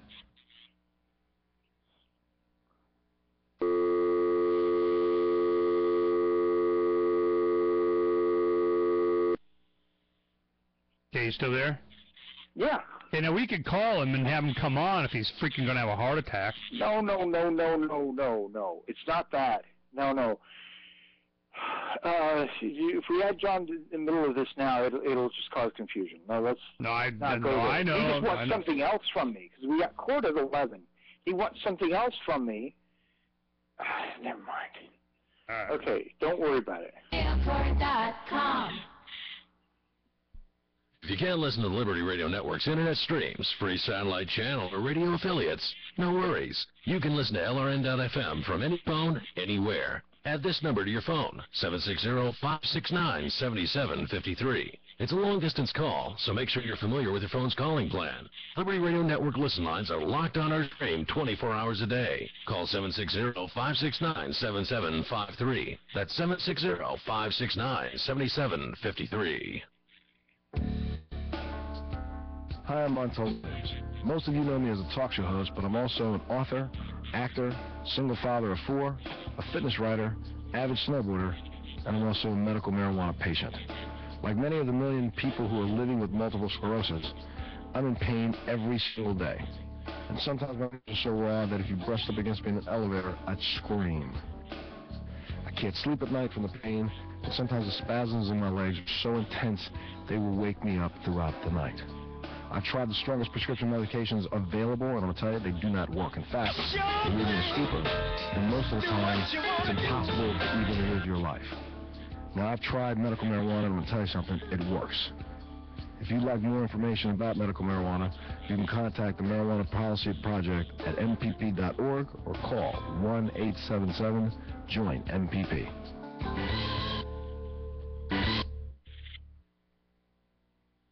You can watch the LRN Studio Cam and chat with other listeners anytime at cam.lrn.fm. That's cam.lrn.fm. Freedom's the answer. What's the question? You're listening to Ernest Hancock.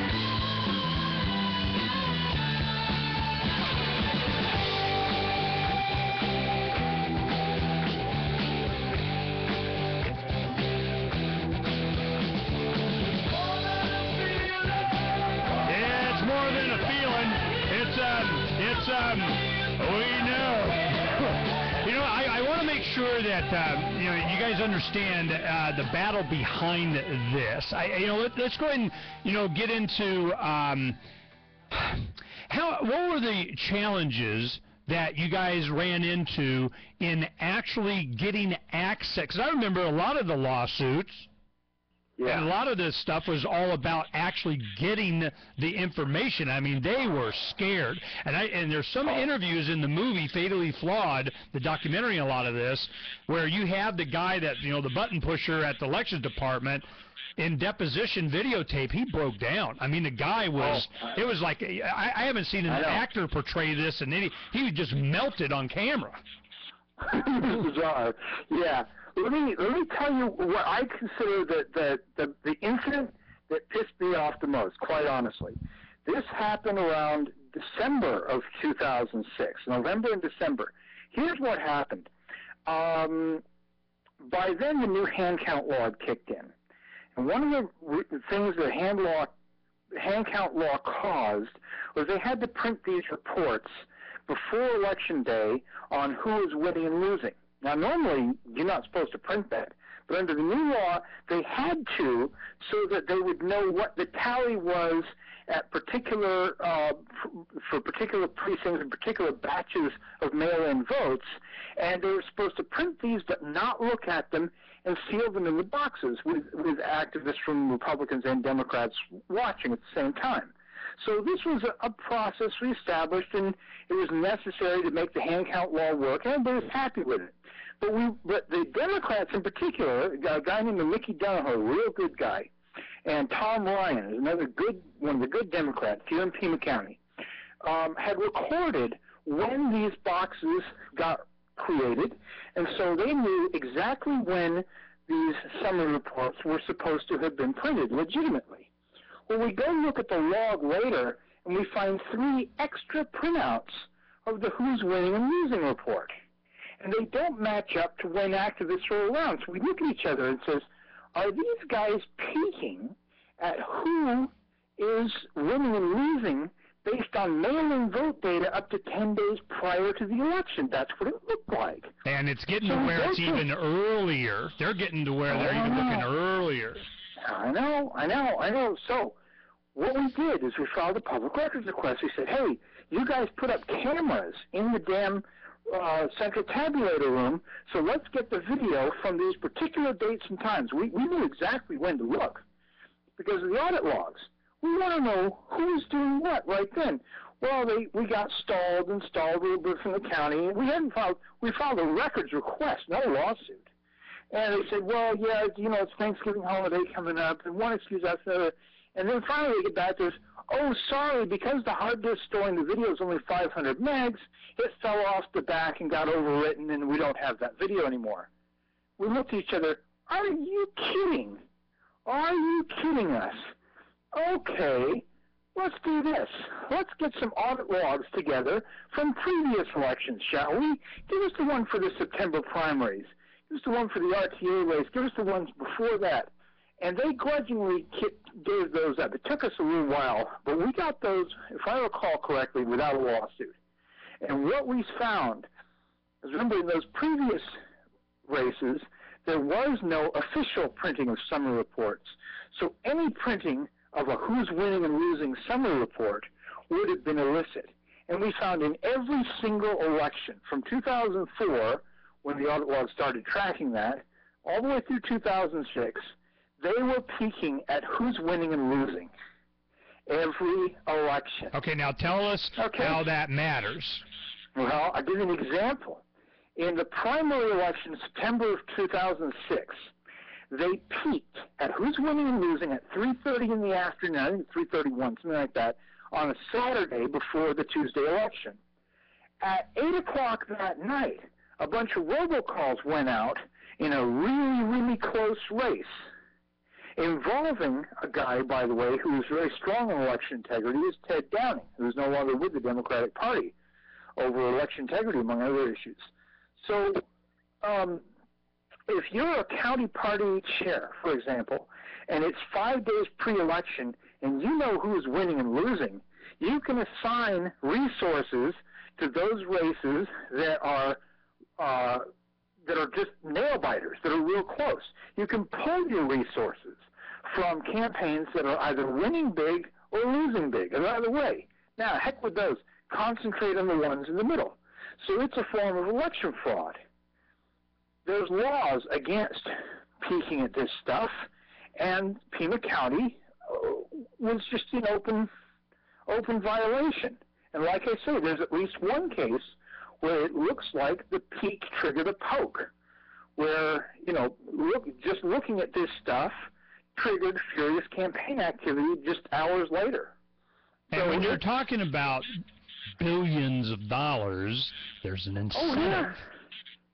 Billions in the case of the RTA race. Okay, so then you find that they've been doing this for a while. That was when it started to make news. The news is starting to go, whoa, they've been kind of playing the game.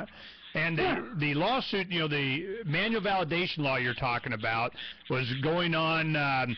That was part of my campaign in '06, and I remember when this was starting and they're doing a lot of stuff, we brought our big banner down there that said, with a V for Vendetta and the voting, and it was still voting. I mean, I was like, you guys, this isn't neon flashing obvious of what we've been talking about.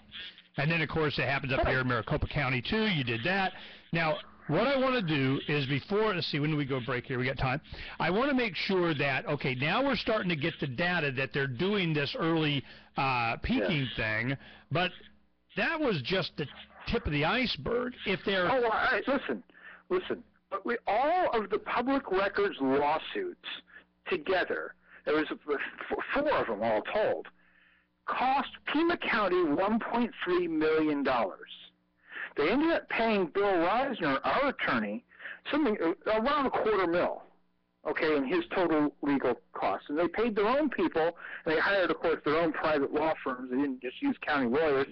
They spent gobs of money. They imported the finest and expert witnesses all the way from Georgia, some real clown. I could tell you stories about that later. It's hilarious. My point is they spent $1.3 million trying to cover up election data in Pima County, and they failed. And they failed big. How was it that you even got I remember the hard drives being sequestered into the vault. Story. And then right when they finally, okay, you get access to it and you get to examine it and discovery and all that kind of stuff, you go to get it, and it was gone. Tell that story. What had happened is we had asked that a complete set of the data files be stored on hard disks, 2 hard disks, one the county owns, one we owns. We bought a Seagate Free Agent 250 or some damn thing. And I remember watching them copy files onto it. We boxed it up, sealed the box. We drove it in a cop car with me in the passenger seat over to the court's locker.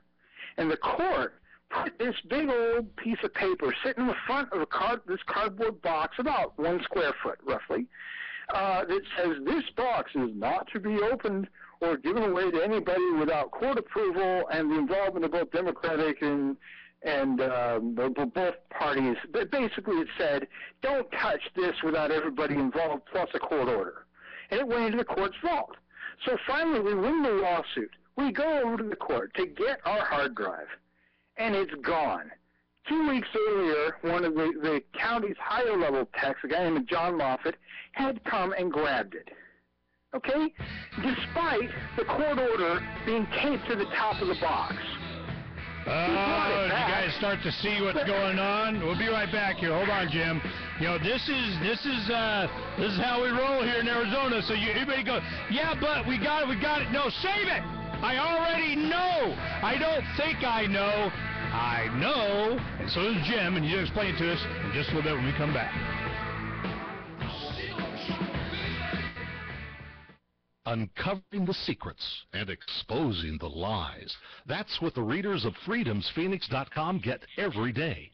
freedomsphoenix.com, constantly providing the information, the real news about government policies, and the real relationship we all have with the coercive government, the real condition of the economy, innovations in technology, breakthroughs in energy, health, and computer science. Learn the truth well before it's admitted to in the lamestream media. The corporate media, nothing more than distributors of government propaganda, but now there's an alternative. freedomsphoenix.com. Constant news updates on the issues that affect your life in the most important ways. With liberty and property under constant attack, freedomsphoenix.com provides understanding behind the propaganda, and it encourages the participation of its readers. Go to freedomsphoenix.com. That's freedoms with an S, phoenix.com. freedomsphoenix.com. The revolution between the years has already happened. Since time began, tyrants have taken aim at personal liberties. Now there's a movie that aims back. The government has no more right to tell us what to put in our bodies than they have to take our guns or tell us what books we can read.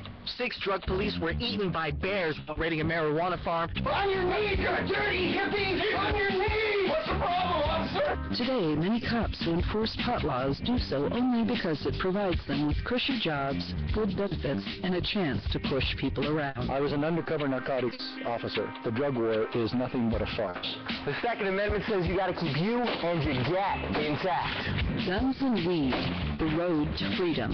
A film by Michael W. Dean and Nina Badati. DVD available now at gunsandweed.com or on Amazon. That's gunsandweed.com. Makes the perfect gift. Remember, that's gunsandweed.com. Are you on any medications? Are you getting your meds at a local pharmacy? If you are, you're likely paying more than you have to.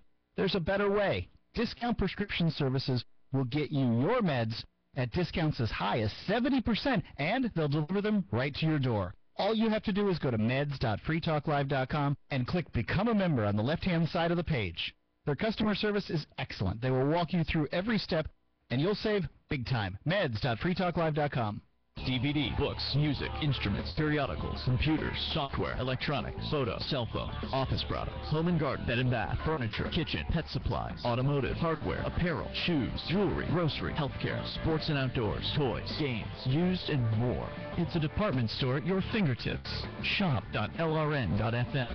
Get all your shopping done, get a great deal, and a portion of your purchase goes to benefit the Liberty Radio Network when you shop at Amazon via shop.lrn.fm.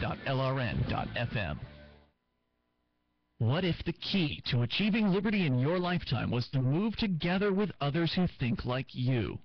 Liberty activists are joining the Free State Project, which is over halfway to its goal of 20,000 participants, and they're already making the move to New Hampshire. The successes are piling up and are proving the Free State Project is a real movement and no longer just a great idea. When you're planning your move, consider Keene. Keene is famous for its civil disobedience and non-cooperation, and there's plenty of political opportunity as well.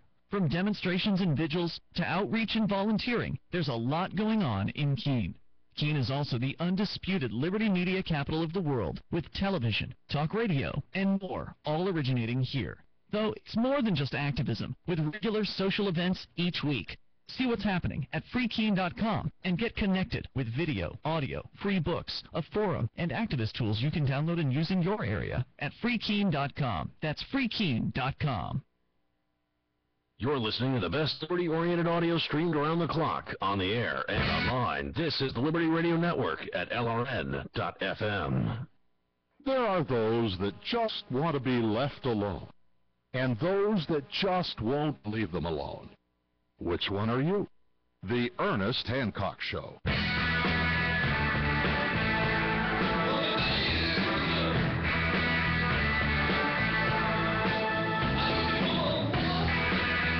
Welcome back to Declare Your Independence. Me, Ernest Hancock, here in Phoenix, Arizona, from the beautiful studios of Freedoms with an S, freedomsphoenix.com. We're on the line with Jim March. Now, Jim is a good libertarian, freedom-oriented activist, Second Amendment kind of guy that found out, this election thing is damn.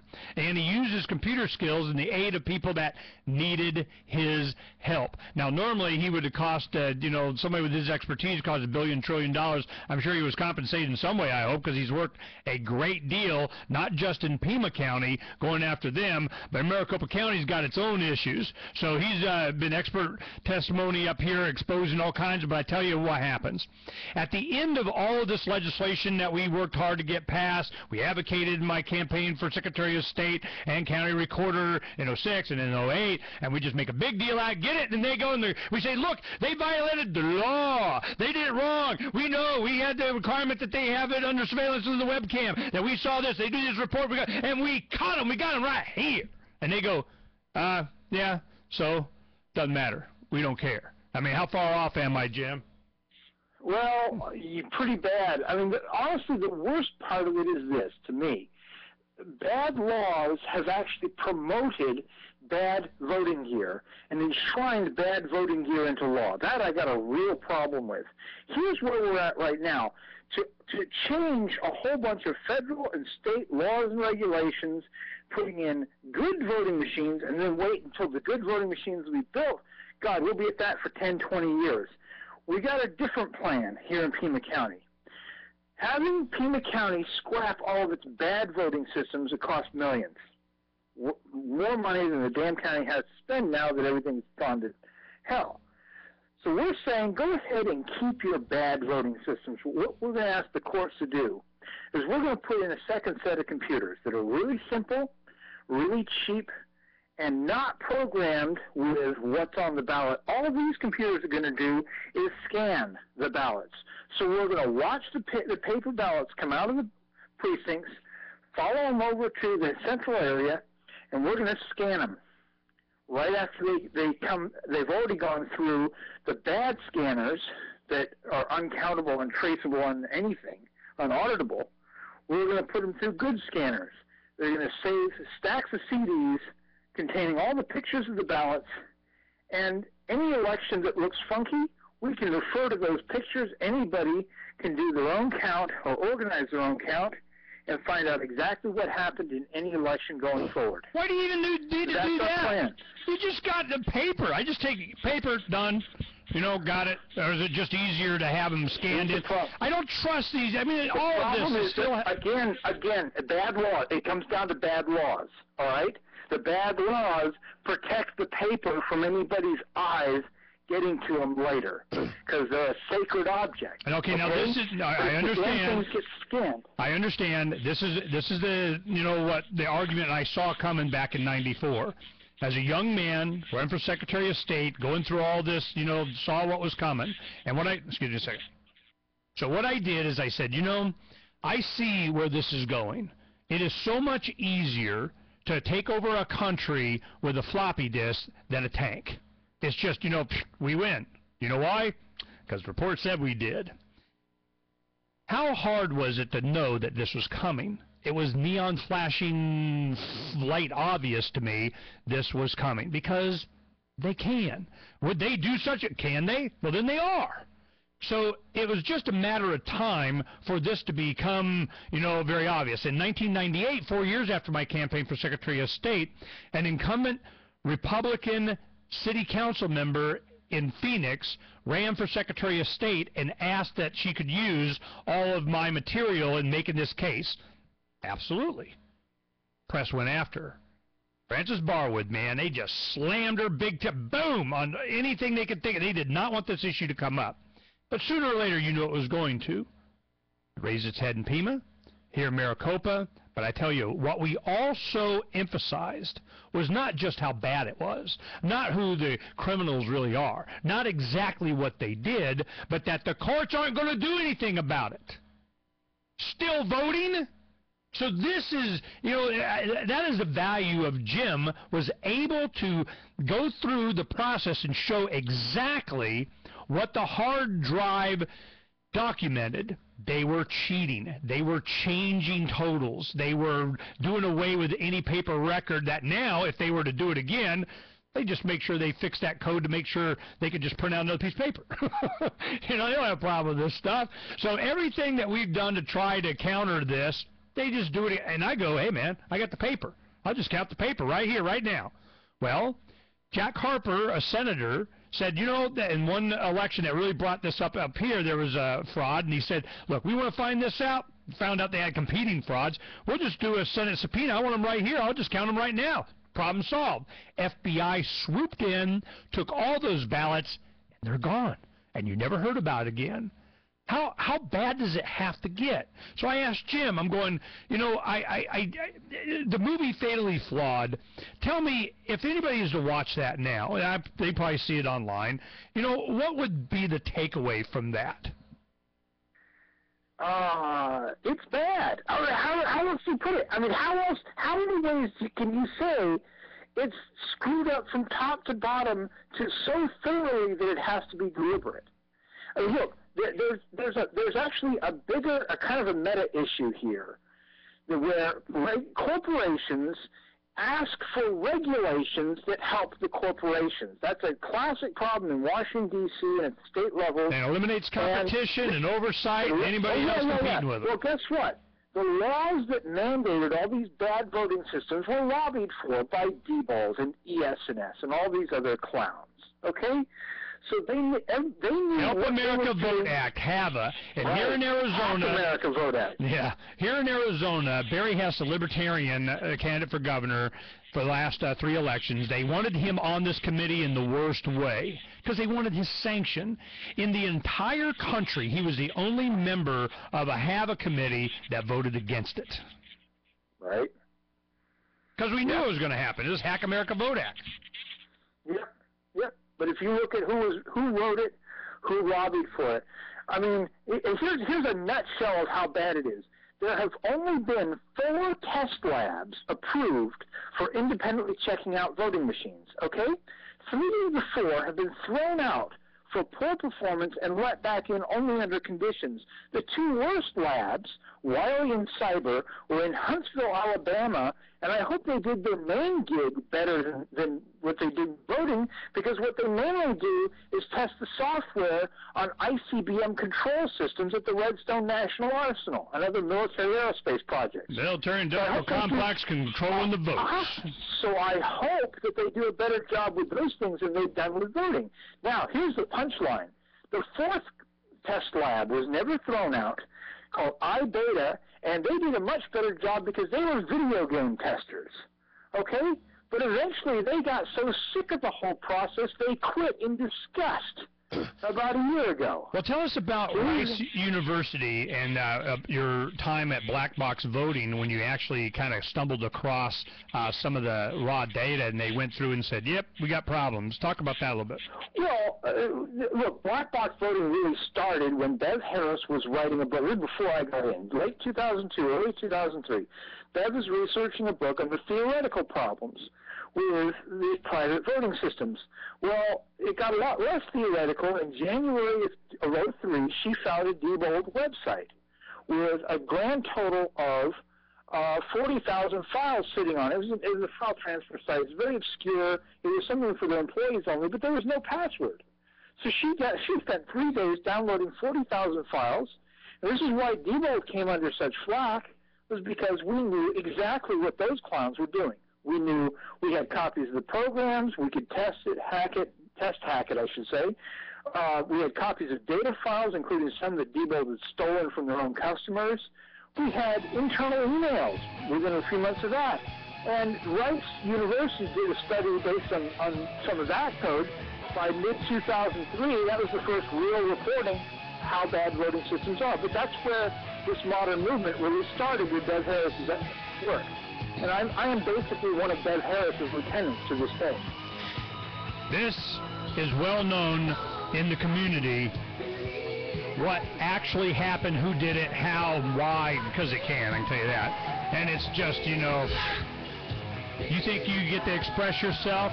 If you're not out in the streets, if you're not doing a sign, if you don't have a yard sign for Ron Paul or something out, you're just wasting your time. It's all rigged. Why? Because trillions of dollars are at stake. Oh, they wouldn't do election fraud. That would be wrong. It's the Onion. There, okay. All right. Yeah, you know, it kind of sucked because I got some feedback from your line, but I just kind of, you know, shut up and it works, or turned you off when I was talking. Now, so what is the next court date do you have now? Well, today at 11 o'clock is one of the preliminary hearings, and it's not a huge epic battle or anything, but it is probably one of our first opportunities to find out where this new judge's head is at, to see just how badly aligned against us or neutral or maybe for us the guy might be. So that will be very interesting. We're hoping a lot of people show up. Pima County Superior Court on the 5th floor at 11 o'clock today. Past that, it's going to be, we're hoping for a jury trial. That's right, jury trial, which throws a whole new wrench into things around June or July of this year. So, you know, we're trying to have an impact for the Maine 2012 election. Oh, you know what they're going to do. What they always do. They drag it out, delay, stay, kind of, you know, it'll have an effect next time, you know. So they're backed into a corner. They're backed into a corner this time because they shot their wad when they tried to get us thrown out a few years ago, and it bounced all the way up to the Arizona Supreme Court. Once and got overturned. It actually got overturned to the appellate court. Our side won again at the Supreme Court. By the way, just so everybody knows, the Arizona Supreme Court is actually a pretty good bunch of dudes. It turns out right now. We got lucky. We got a pretty good bunch up there. Anyhow, that has left them with less room to run. They're getting close to cornered. Okay. Yeah, that's when the tiger gets dangerous. Hey, gotta keep trying. Gotta keep trying. No. I'm supportive of, and you know, when you need me, you know, I'm always down there, and I be a pain in the butt, and I call and do, and I help you. But I'm telling you, you know, the only reason that I do that is so that you can justify that you checked off all the boxes. I mean, because everybody says, you know, did you vote? Did you write your congressman? Did you run for office? Did you file suit? Did you? I mean, I just keep checking off the boxes over and over and over. And I'm going, hey, do I get to say it's broke? I mean, are we got to that point yet? I mean, come on, man. So, but I'm glad you were there, because without your expertise and understanding all this stuff more than they did, you know, they were handing over stuff they didn't even know what they were giving you, and they go, damn, we shouldn't have gave them that. Yeah, we should have tripped and it fell down the stairs or something, man, because damn. So, you know, I understand where this is going, but in the end, you know, when it finally comes, it's drug out so long, oh, well, that guy's not in office, he's dead, he committed suicide, whatever, it doesn't matter, and you're right, he was very bad, and we pinky swear we're going to fix it this time, and they just got, you know, rip me off version 3.7. I mean, you know, so I'm just, I don't trust them. I just know better. No. I understand completely, but, you know, gotta say I tried. Yeah, you got a settlement. They paid you money. Well, it's funny that, you know, and to answer your question, by the way, Bill gave me $8,000 out of that $250,000 that he got, but he spent more than I did. He needed it. But anyway, so I get paid a little bit here and there in drafts, but mostly I don't make a lot of money. Mostly I don't make a lot of money. Yeah, but let me tell you, for somebody to do what you did for the man, that'd been like hundreds of thousands of dollars for what you did. I guarantee it. Probably. You know, Probably. Well, we appreciate it, man. Yep. All right. Cool. I gotta get the next guest. Thanks, Jim. Got it, man. Thank you. Appreciate it, Ernie. You bet. Bye. Bye.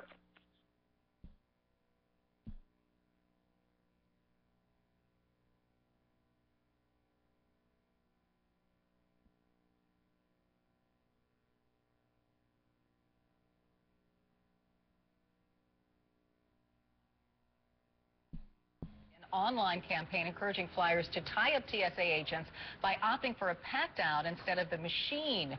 James Babb is the co-founder behind one of the sites, WeWon'tFly.com. He's at the Philadelphia International Airport this morning. James, thanks for joining us. Good morning.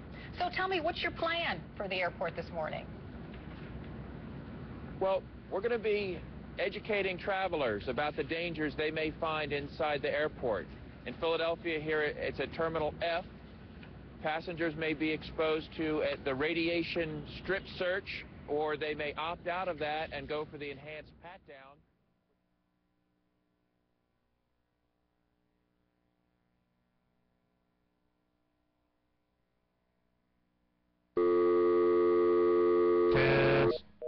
Test.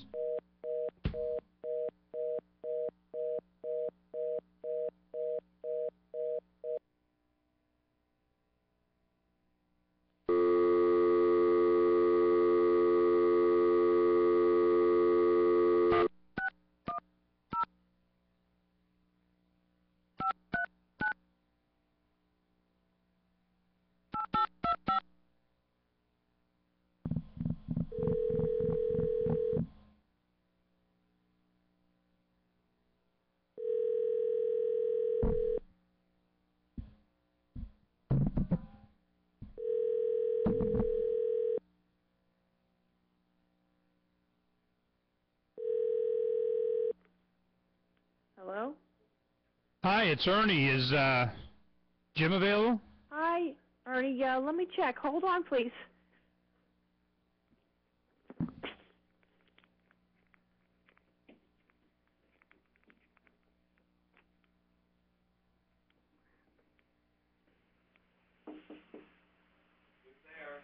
Ernie's on the phone? Yeah. Can you talk to him? Yeah. Hello. Yeah, we got an hour interview scheduled there, Slacktivist. For some reason I was thinking we were at 12, but that's fine. Sorry about that. Okay, you ready? Yeah. Don't go being a Slacktivist on me, man. All right. What did you want?